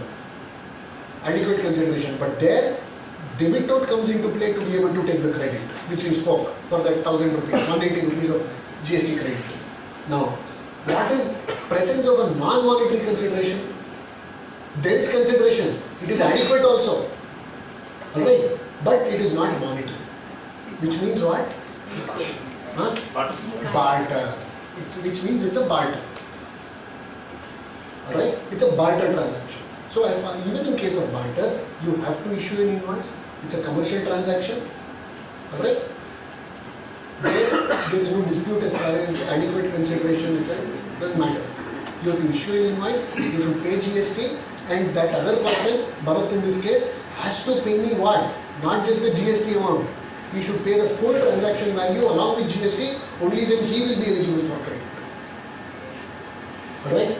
That is the difference. So, absence of consideration is not equal to, inadequate consideration is not equal to non-monetary consideration. Non-monetary consideration, the valuation provision is not 28, it is 27, rule 27. There, subsequent selling price minus 10% doesn't apply. It is only first, second and fourth method, which is open market value, like kind and quality, cost estimation. The subsequent selling price minus 90% which applies to related parties, then apply for non-monetary consideration. Alright? So now, the other difference. For an unrelated person, without consideration, is it taxable?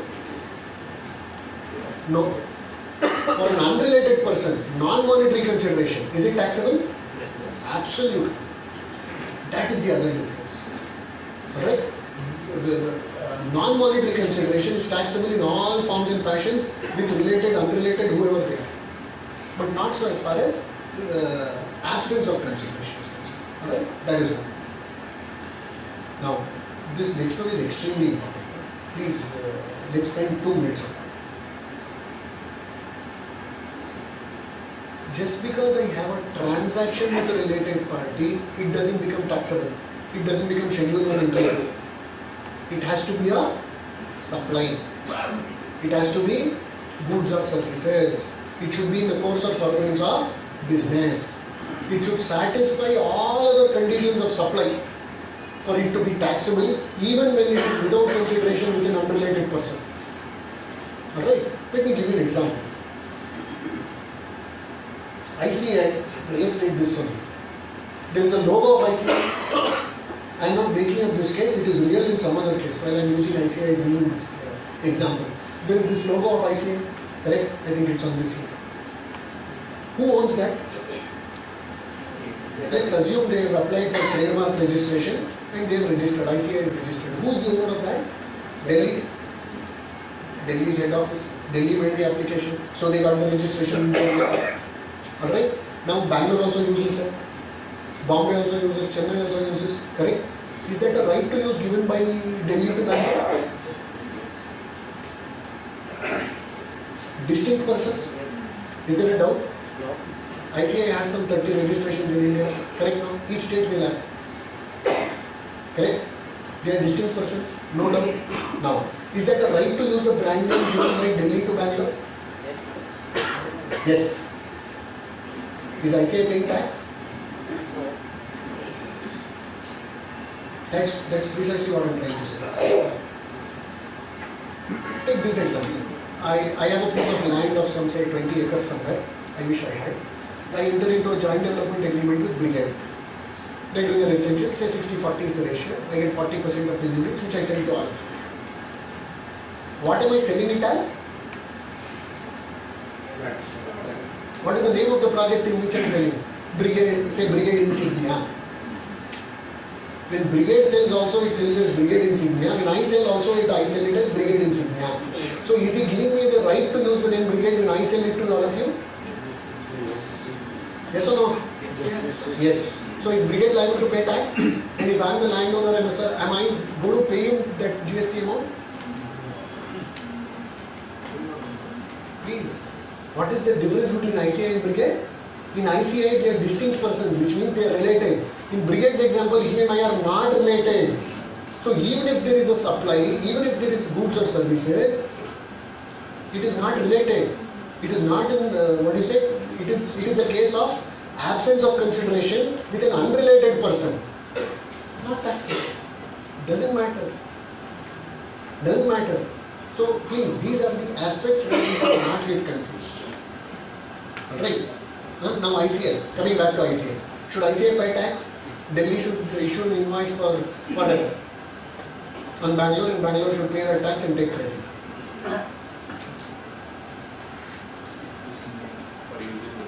All of you nodded your head vertically when I said who applied for that application? Delhi. Yes. Who got the certificate? Delhi. Yes. Who's the owner of that?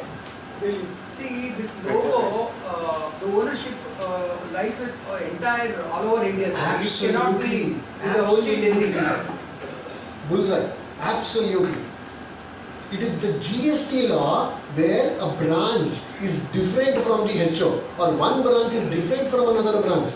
Not for copyrights and some trademark registration act. That law doesn't differentiate different branches. Does it? Should you apply for a trademark registration in each state? When they gave a certificate, it is applicable for the whole of India. It is only GST law which says there are multiple different people, not the law under which the registration was obtained. So even if I have to apply in legal language, but just correct me on this, even if I assume there are different people, then it is joint and several ownership by each of the branch of that logo. So there is no right to use given by Delhi to Bangalore. Why am I giving this example? Even if it is without consideration with related parties, please don't compromise on analyzing whether it is a supply, whether it is goods or services. You understand? That is the basic aspect that we should keep in mind.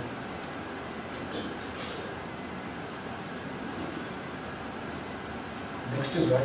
Supply on FOC basis by principal to contract manufacturer or job worker.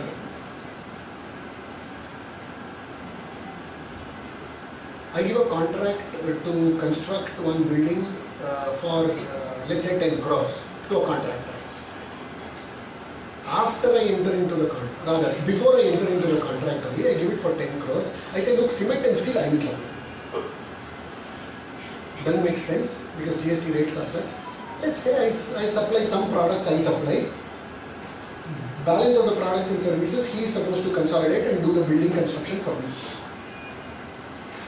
Okay? Alright? No problem. Now let's say I give a contract for 15 crores. After 15 crores, contract is given. After 3 months, I say, no, cement and steel I will supply.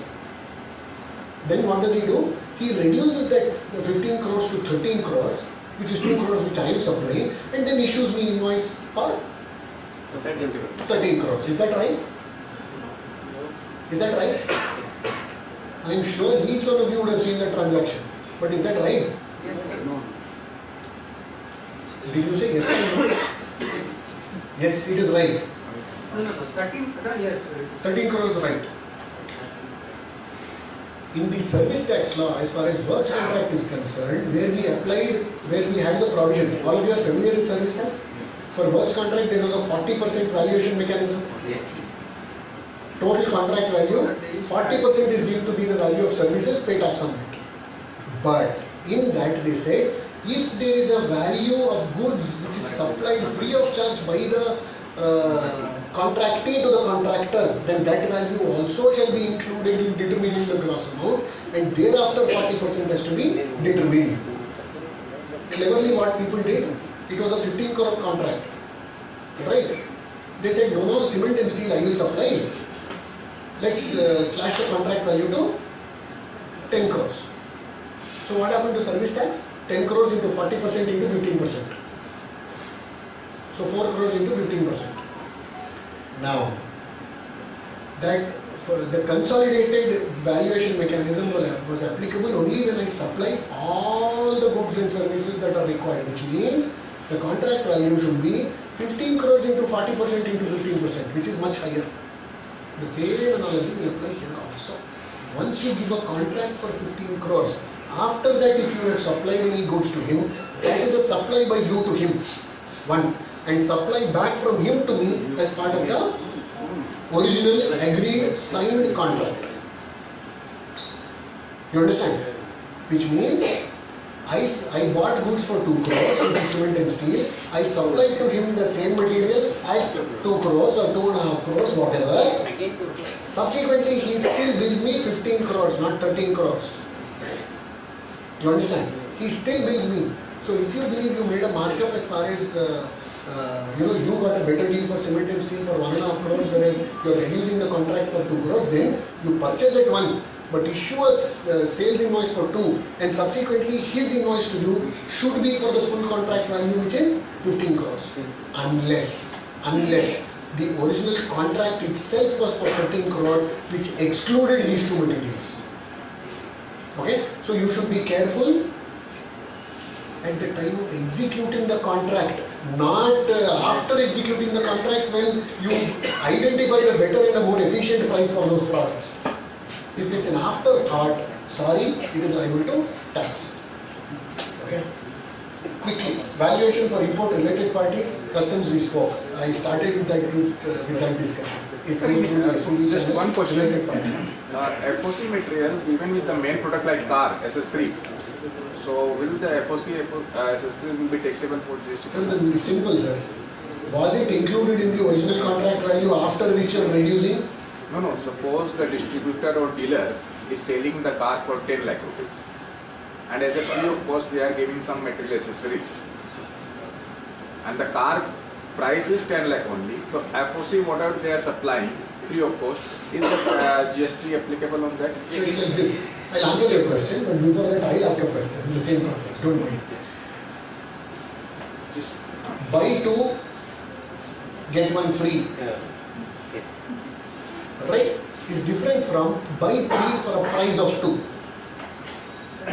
You will still pay 2,000 rupees only. If 1,000 rupees is for each, you will still pay 2,000. But English is different. Buy 3, get 1 free. Buy 2, take 1 free or get 1 free. Is different from take 3 for a price of 2. if it is of The minute you say free, it goes to 17.5 to reverse ITC. You understand? But if you say take 3 for a price of 2, it's a discount. No ITC, output tax remains same. In both the cases, output tax remains same. Yes. Alright? But ITC doesn't have to be reversed. beauty of English. So if you say you are giving it free, then you are not going to be eligible for ITC. So they should be included in the as a price consideration. That's all. And if it is a different point of time, then you If it is different point in time, there is no explanation. Okay? Then I'll give you a small example. there is a religious place. Okay, Bharath, a strange thrill or desire. We want to sit there and have a drink in a religious place. Allowed or not allowed? Not allowed, no? Correct, no? So I go to that head of the priest, the father, whoever there is. I ask him, can I drink while I'm praying? One tight slap I get. Okay? Bharath goes, smarter English. He says, can I pray while I'm drinking? Such a noble thought. Eh? Such a noble thought. That is exactly the difference between buy two, get one free versus take three for a price of two. That is exactly the difference. You understand? The minute you say free, 17.5. The minute you say discount, no choice, no reversal of IDs. Output tax remains same in both the cases. Right? In determining open market value, what if there are multiple open market values? Is it possible at all? Because the first clause, when we said we have to determine the open market value, what if there are multiple? Is it possible at all? Yes or no? Not possible. Because what does the law say? It is open market value for the supply.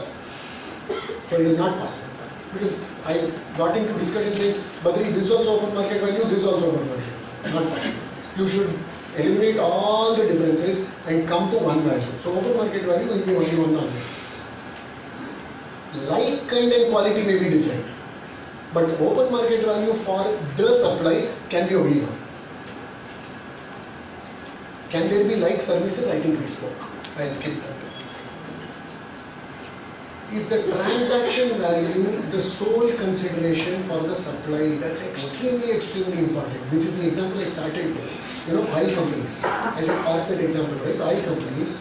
You remember what I told oil companies? They are unrelated. But the question before the Supreme Court was whether price is the sole consideration for sale.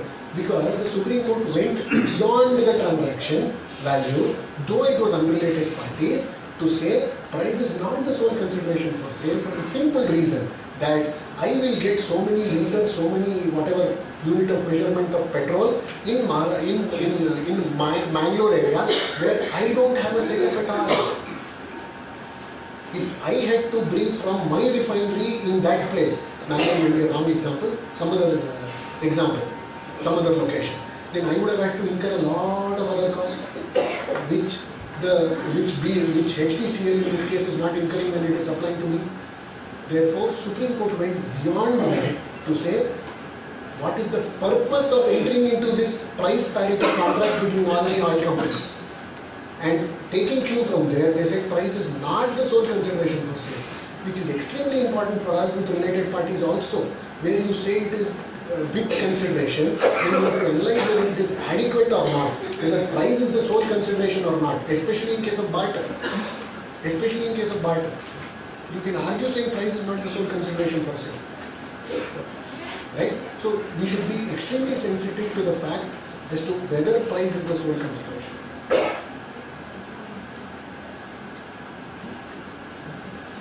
And there are 3 circulars. I'll just take 1 minute for each circular, which is extremely important.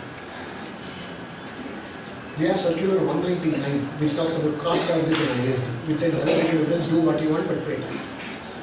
Right? There also it said, if it is internally generated service, which is typically a salary cost kind of a thing, where I have a common finance function, but I have multiple branches across India, I don't have to cross charge that as long as it is salary cost, as long as it's an internally generated service. That is one. Between related parties or with distinct persons. Next is 210. Import of services. There is proviso to Rule 28, which said if the recipient is eligible for full credit, then open market value not required, like, kind and quality not required, cost plus resale price minus 90% not required, cost plus 10 not required. Invoice value is accepted as open market value. There is an exception in Rule 28. Now, that is made applicable to import of service also. That is our Circular 210. It's such a saving. Such a saving. Okay, we'll come to that. Import of services, no problem. Invoice value is transaction value, nobody can question. Circular 211. This is in respect of reverse charge transactions. Okay, this is not directly related party, but it's relevant for us. In respect of transactions which are liable to reverse charge, I am supposed to pay tax. Right? I am supposed to pay tax in respect of services or goods which I have purchased. I delay the payment. I delay the issuing of invoice. Only when it comes up for assessment, I discovered saying, oh shit, I had to pay tax on this reverse charge transaction, I missed. Then what happens? I pay with interest. Can I take a credit of that? Logically no, because it relates to an earlier year. And 30th November of that year is breached.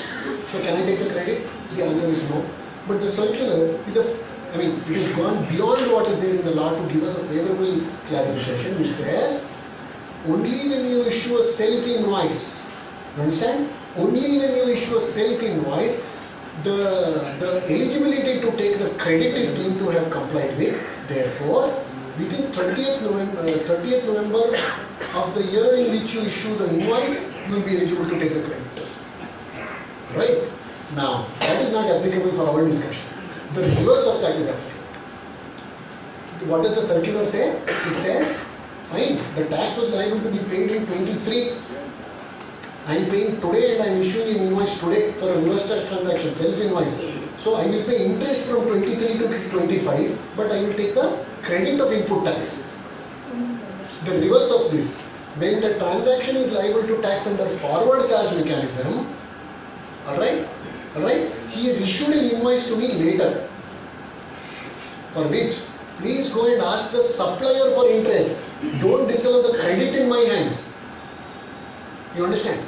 It is just the reverse analogy of 213, 212 rather, 211. Reverse analogy. This is important as far as related party transaction is concerned. One of you asked me in the break, because whether on a related party transaction, whether I pay tax or not, adequacy of this consideration, etc., comes to light only when I come for assessment. That is after 2 years. By then 30th November is over. So how will you issue a debit note and take the credit? How will you issue an invoice and take the credit? You cannot. The reverse analogy of this 211 is to be applied. To say, it is the supplier who made the mistake. It is the supplier who actually delayed the payment of tax. It is the supplier who actually delayed the issue of invoice, though related person. But as far as I am concerned, I was not eligible to take credit till I got the invoice. When did I get the invoice?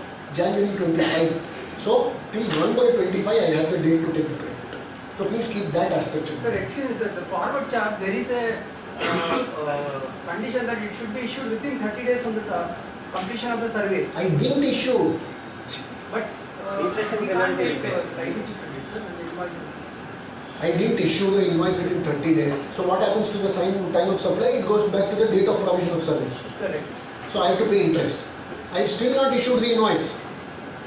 I have not issued the invoice at all. I realize only when he comes for assessment, says, he enlightens me saying, Badri, you disturbed this transaction, you should pay a lakh of tax on this. I pay interest also for 2 years on that. As a supplier, but as a recipient, aren't you eligible to take the credit? The company can issue that old. It will issue the invoice on the current date.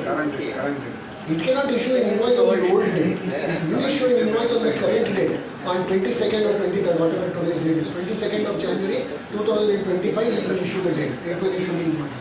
So you have time till 30th November to be able to take the credit when you apply the reverse analogy of 211. Okay? That was one. And please, I will close with this. Related party transactions, for whatever reasons, when you are finalizing the books of accounts, you will end up doing, okay, I'll pass this entry for 31st March. Related parties. Correct? Please refrain from doing that. You are in trouble if you do that. Because that will be a classic case of fake invoice. There is no real supply of goods or services. Alright? You may think you are doing a favor to the government by saying, there is a delaying issue of invoice, so I will pay interest also. That is not, by paying interest, you are only acknowledging that, there was no supply of service in March. For which, please, 129, 132, you should keep an advocate on your speed dial for bail. I'll close with that. Don't please indulge in those fake transactions. It is not going to help you in any which ways as far as GST is concerned. I'll close with that.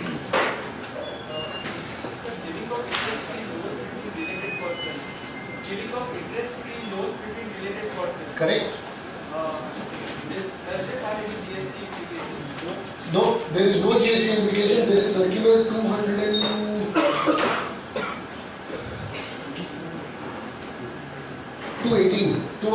circular 218, it is not liable to GST.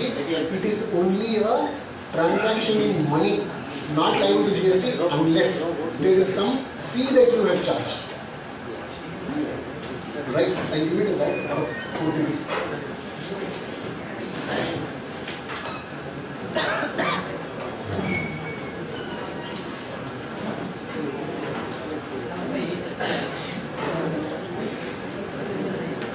So I just take a few minutes on the administration of some of the provisions on related parties in income tax.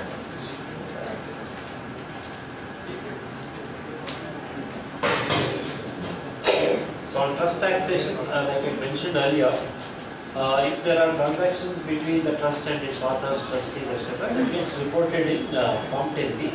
And it contains information on those transactions. And now that all of these forms are to be electronically filed, it has become quite easy for the department to track these transactions. These themselves form the basis of scrutiny, and these are examined fairly closely, especially if the values involved are high. The travesty now practically is that we are dealing with faceless assessments, and faceless assessments, the biggest challenge has been how the income tax department has been looking at trust taxation. So apart from the central circle, so to say, and of course the exemptions, the law on exemptions is not very well appreciated by the tax office. We have about 5 sections which run close to 35 pages, right, on trust. And the understanding of the law and the application of the law has been quite disappointing outside of these two ranges. But having said that, these transactions are closely scrutinized. There are a plethora of rulings on reasonableness in the context of trust, and finally, when matters have travelled to the income tax appellate tribunal, the final conclusion is more subjective. So they look at, if there are, say, consultancy fee payments to a trustee, they'll see what is the qualification of the trustee, what's been his experience, and based on that, if the taxpayer is able to demonstrate that the consultancy fee he was paid was indeed fair, although not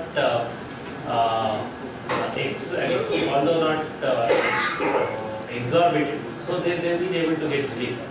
So in that sense, on related party transactions involving trustees, the law has been fairly positive, although the department hasn't been looking at things so favorably.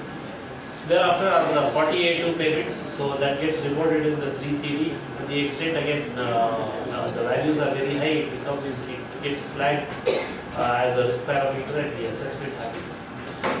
Pre-2017 it used to be subject to domestic transfer pricing, TP documentation was maintained for them, but today nothing of that type. And again, just like trust taxation, the reasonable etc. is fairly subjective. And based on the need, necessity of the payer and the capabilities, capabilities of the payer and the needs of the receiver, the tax office has been making, has not been making extensive additions on 48. So we've not seen extensive litigation on 48, although there have been a few rulings, but nothing extensive. There are far bigger issues. Domestic transfer pricing. On 48 payments, there was enormous speculation. Right? Until 48 was repealed in 2017, like I said, there was quite a bit of litigation.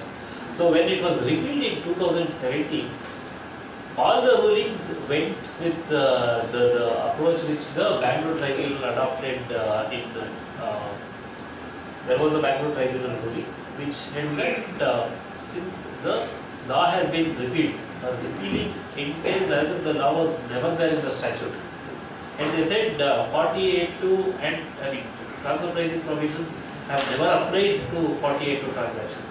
So on the merits of the issue, we have not heard at all on the 48 merits.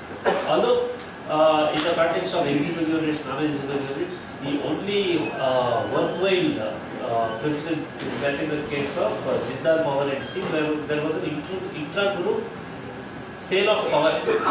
So there was a captive power plant and power sale, electricity was being sold from one to the other. The department, the taxpayer had adopted the state electricity board rates, saying that the captive power plant is subject to the state electricity board regulations, and therefore those prescribed rates have been applied in our transaction, and that itself is the appropriate comparable. On the other hand, the department, this was quite irrational. They went to the prices quoted in the Indian Energy Exchange and said that should have been taken. To which the department agitated this matter all the way to the Supreme Court, and the Supreme Court had to say IEX is an extremely bad comparable. So on a very factual matter, the Supreme Court had to step in and say, no, the state electricity board rates which the taxpayer had adopted is appropriate. That is the only ruling which is available today on the domestic transfer pricing. As far as I know, at least in Bangalore, I have not come across any worthwhile rulings of this, and even the department has given up on domestic transfer pricing. The fertile area, field for litigation is the cross-border transfer pricing. Field day for litigation. Right from the point of what is an international transaction, who is an associated enterprise, all kinds of cross-border transactions have been subject to additions. Additions, all northward additions. They travel all the way to the tribunal deletes all of those additions because most of them do not have any merit. Right? And again, so from a related party transaction standpoint, there is enough and more precedence in the context of cross-border transfer pricing, but none, so to say, of the rest. Right? That simply shows rather the priorities of the tax office, and rightly so, that within the country, if there are related party transactions, sooner or later somebody ends up paying tax. But in the context of cross-border transfer pricing, it's a permanent loss if there is no check on the intra-group transfer pricing. That's why the intensity has been on cross-border transfer pricing. But unfortunately, all these many years, I think 25 years, we will complete 25 years of transfer pricing this year. The enforcement has been without much application of blame. There has been extremely limited success for the revenue on transfer pricing adjustments, such that as citizens we should be worried because huge adjustments are made, demands are raised, taxpayers are asked to pay a portion of the demand, but when the demands are quashed or set aside, the taxpayer is eligible for a refund on a worthless demand, so to say. Right? That is something which we should be worried. Unfortunately, the department doesn't take much heed. But a lot of material, so to say, on cross-border transfer pricing, and that has been the area of focus of tax authorities on RBS. So these are some points which I had. We'll jump to the case studies. Correct? We'll take one or two case studies. I will have, from a DT standpoint, all those case studies are very, very simple case studies. I will have very less to say. And those are things which I keep telling Badri that GST is a very tough nut to crack. So I'll let Badri drive the case studies because I will have very little to say. I mean, like for transfer pricing and DT related party transactions are fairly straightforward. So I'll let Badri drive the discussions on the case studies. We'll take the second. We'll change. We have 4, but I don't think we'll have time for all the 4. We'll see as time permits. We'll take the second one. It's a case where there is a parent company in the US, a subsidiary in India, subsidiary in the way that we understand not historical meaning of what Bharath gave us, right? So there is a subsidiary in India. They have a platform. They have some technology platform, which is used in India also. Obviously, it gets used in India. It is for the entire group. It's a related party. That is the underlying assumption. Holding and subsidiary. Now there is no fee which India pays to US, Singapore, UK, Germany, whichever, wherever the holding company is. Alright, there is no fee which India pays. So what is the GST implications on that? For a minute, ignore the circular 210.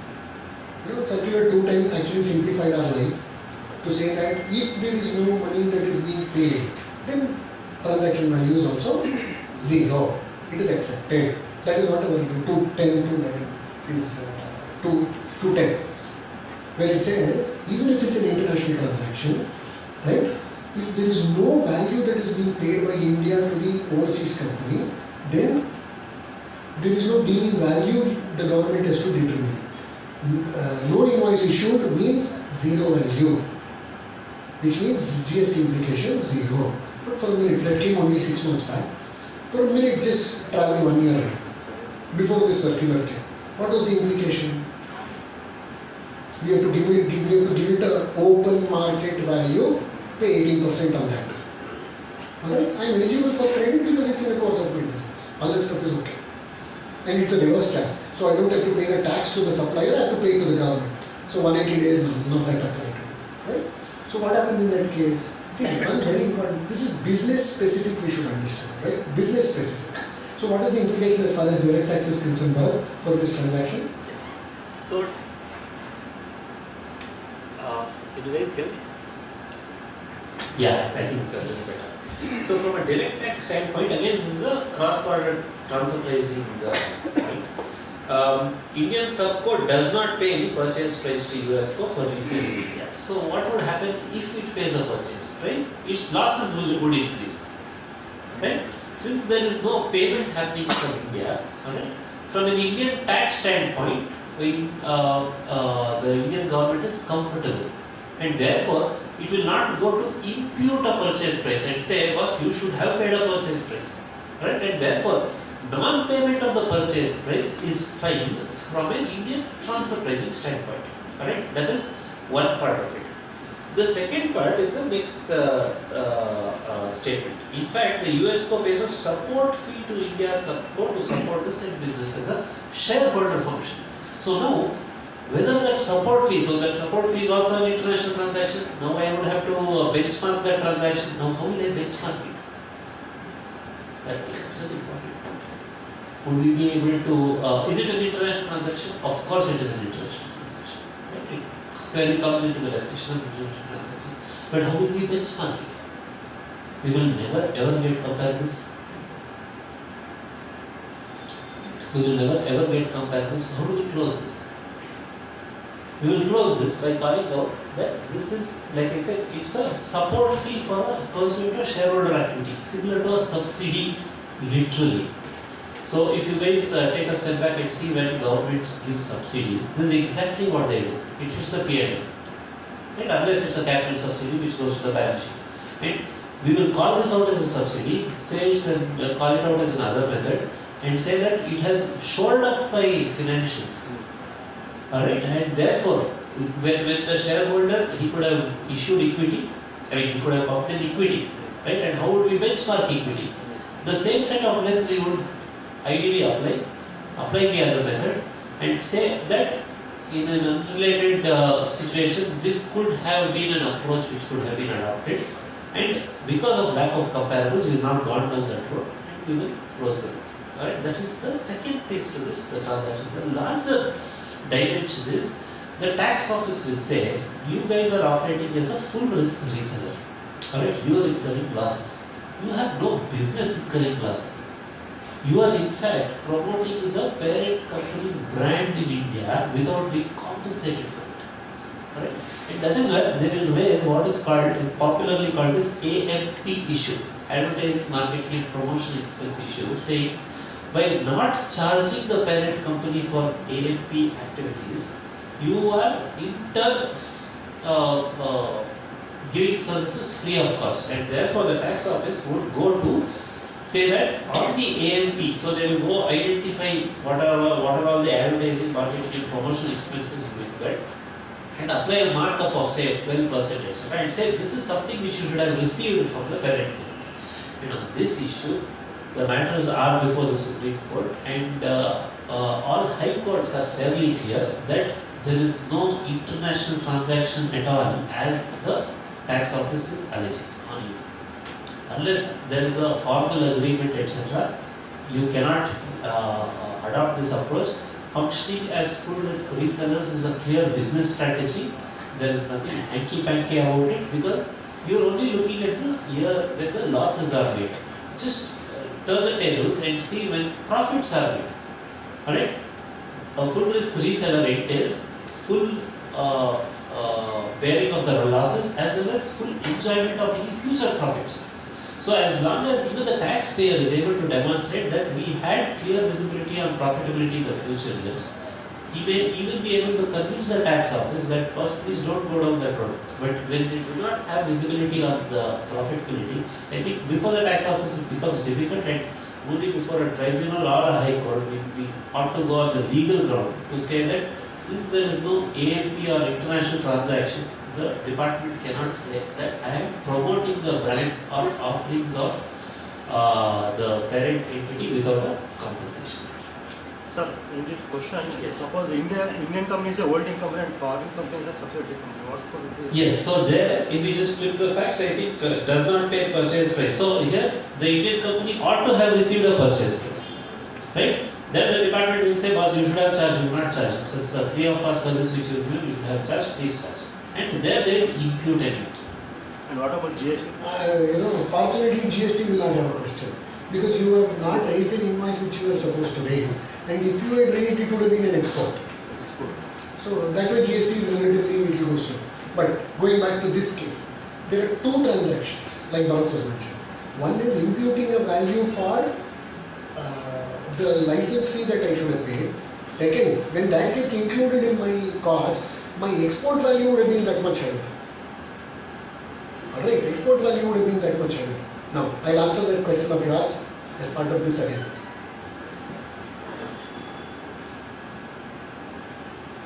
If I impute a value, I should have paid tax, which is not paid. So without the circular 211, then there is a non-payment of RCM, interest, penalty, etc. Now, if I had paid, my cost would have been higher, my export value would have been higher, but I received that much less foreign exchange into India. So to that extent, they'll say that differential amount is not export also. The same will apply in the second case that you said, where we flip the structure. While I said, none of you objected to it, while I said GST will not have a problem, GST will have. GST will have, because I have not raised an export invoice. But it's a transaction. Because I have not raised an invoice, which means I have not received the corresponding money into India. Which means what? One of the conditions as far as export of service 2(6) of IGST is not fulfilled. 18%. So that can be the consequence of this case. But thankfully, we have circular 211 as far as GST is concerned. In this case, no import price, therefore consequently no understatement of export value also. That is the inference. No comment? Which one?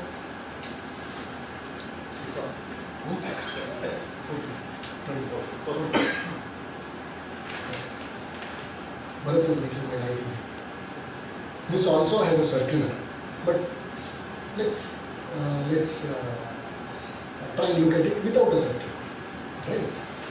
We have this circular, famous circular for stock options 2013, which said, if there is a share that gets allotted by my parent company to my employee in India, then it's a transaction as far as issue of shares is concerned, that is neither goods nor services, therefore it is not liable to GST. So the facts of the case is what? There is a parent company in the US, there is a subsidiary in India, random name, say Google, random name. Okay? Google. Now Google has employees in India, Microsoft has employees in India, their parent company is situated in the US. Now as part of their overall stock option plan, you and I who are employees in India also will get some shares. Also will get some shares. Am I paying for it? I am not paying, it is part of my salary package. So who pays that money to US? India pays. India pays. It may pay, it may not pay. Because stock option is overall for the group, never for the company. Alright? So it's a case where there is no payment. So again, 2-level circular is there to say there is no GST implication. Addition to that, we have another circular where we say it is where the government says it is a share that is being issued by the parent company to the employee. It's a transaction it is neither goods nor services, therefore not liable to GST. Right? But in that process, 213, there are a few aspects that we have to keep in mind. In para 4.5, it says, the government clarifies, saying, however, if the foreign owning company charges any additional fee, markup or commission from the domestic subsidiary company for issuing the stock options to the employees of the domestic company, then the same shall be considered to be in the nature of consideration for supply of services or facilitating or arranging the transaction in securities, and therefore it is liable to be taxed. Disaster. This sentence is a disaster. What does the first paragraph of the first part of the circular say? It says it is issue of shares, which is neither goods nor services, therefore not liable to GST. Now, if there is a markup on that, how does that become a service? I buy Indian national flag, January 26th is fast coming. I buy Indian national flag at 100 rupees, I sell it at 110 to you. Am I liable to pay GST on 10 rupees? Because Indian national flag is exempt. It's exempt from GST. Alright? So on 10 rupees will you ask me to pay tax? No, right? It's a trading. It is trading. So this is also that. Stock options is also that. How can you say the margin is liable to tax? One disaster. Second, facilitating or arranging the transaction. The service which is provided by India is in the nature of arranging or facilitating, therefore it is liable to tax, rather, by the holding company. Facilitating or arranging an arrangement. This is the most misused, rather this word is never understood but most misused. It is intermediary service. Intermediary, what is place of supply? Location of the intermediary, 13(8) of the IGST. In this case, who is the intermediary? US code. Where is he located? US. So it is not liable to tax. It is not liable to tax. But in one sentence, they have said in both cases it will be liable to tax. Nonetheless, circular is favorable, so I don't think any of us will challenge it. Moral of the story is, issue of shares by Google US to you and me as employees of Google India, the cross charge that is there, because there will be a cross charge in the India's books, as and when the vesting happens, as and when the exercise happens, depending on the plan, right? There will be a cost which will be borne by India. Alright? Because P&L account, the matching principle we have to follow, right? So for that reason, there will be a cost which will be borne by India. Even at that point in time, there is no GST. Alright? Excuse me, sir. If it is a salary, part of the salary package, it is an employer-employer relationship exists, it is a negative list, right? Correct. That is why it is not an outward supply for India, Google India. It is an inward supply. It is import of service from Google US. But either directly or indirectly, as the employee is working for the Google US, am I right? No. You are an employee of India, you are working for India. Google India is working for US. Employee of India is not working for Google US. Employee of India, I am working for Google India. Google India is working for Google US. There is a difference.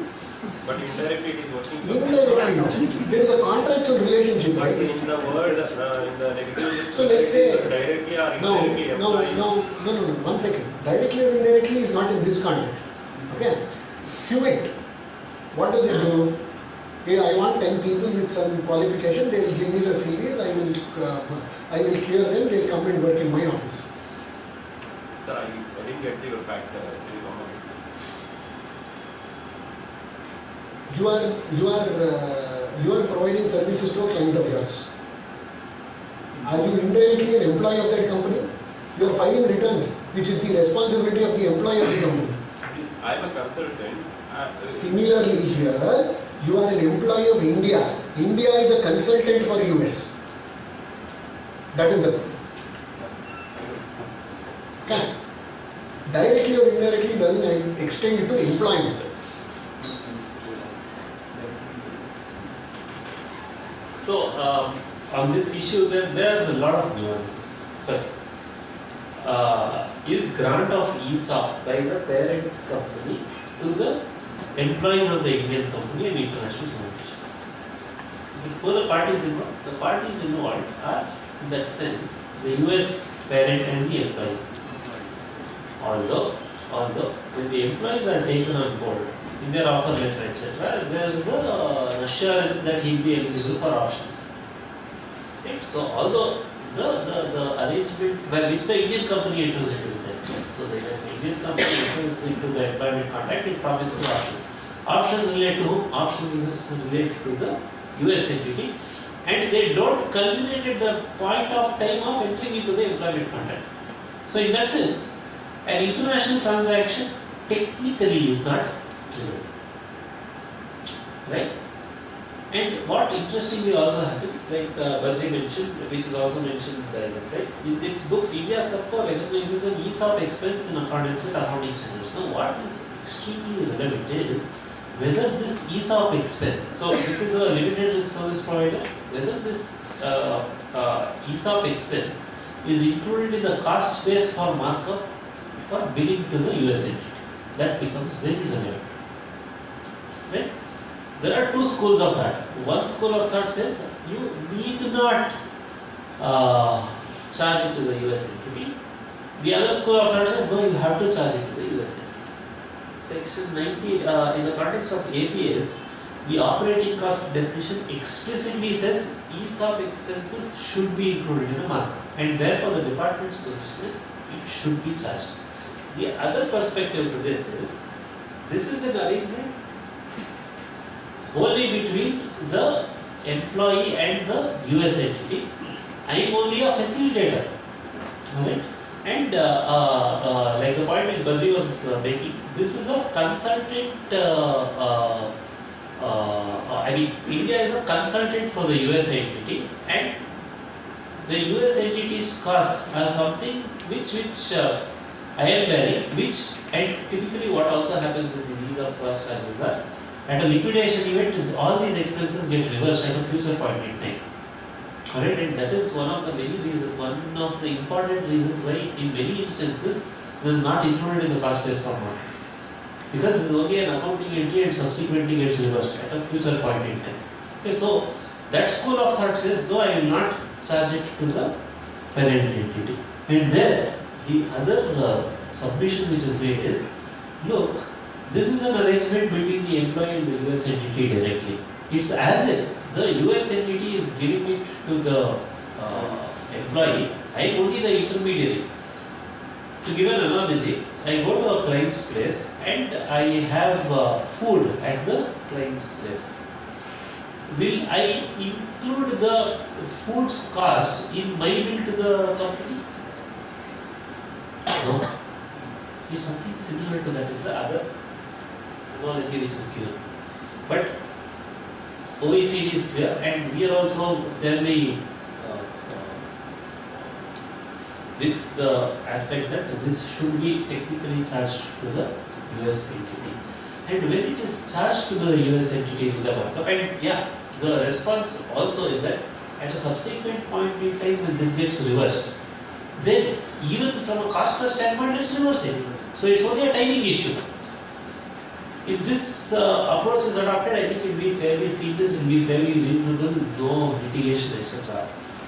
And per se, the ESOP transaction, we can call it out as a transaction which is closely linked to the principal transaction of provision of services, and therefore not a distinct transaction that requires a benchmark. This is how I will look at it from a transfer pricing statement. This other point of nominal amount of USD 1 per share is collected by the Indian subco from employees when they exercise. This amount is remitted in full to the US co. I will call this out as a reimbursement on behalf transaction. Take cup or other method, depending on the kind of evidence backup I get. Complete illustration. Excuse me, sir, I have one more point. No, I'll answer that question. Let's say you have two employees. Do they become employees of your client? No, I'll try one point. If US parent company or a subsidiary company does not treat these Indian Google employees as their employees, the allocation of the ESOP to Indian subsidiary or holding company does not. So legally, how you describe your transaction is extremely important. They will not treat me as their employee. If it is not treating them ESOP, One second. So the stock option plan extends to group companies also, and the holding company and the group company in India are different entities. Right? My simple question, will your employees become your client's employees? Indirectly? No, because they are your employees and you have a consulting contract with them. So let's not dilute that relationship or color that relationship just because it's a related party.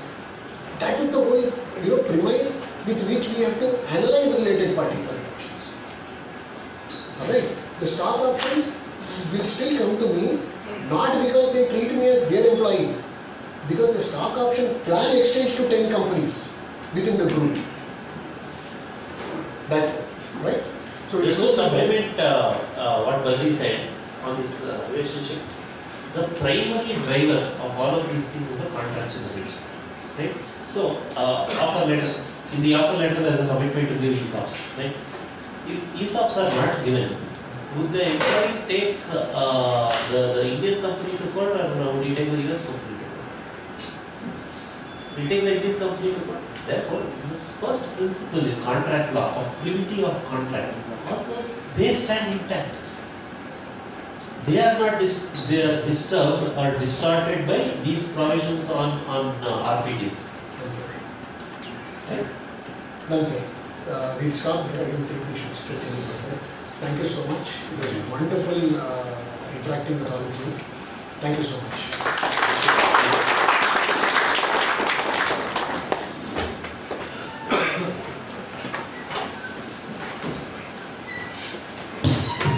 Thank you everyone. Hope you enjoyed the session.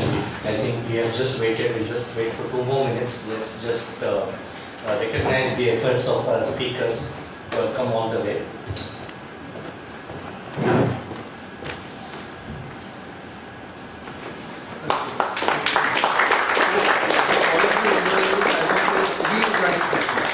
Thank you.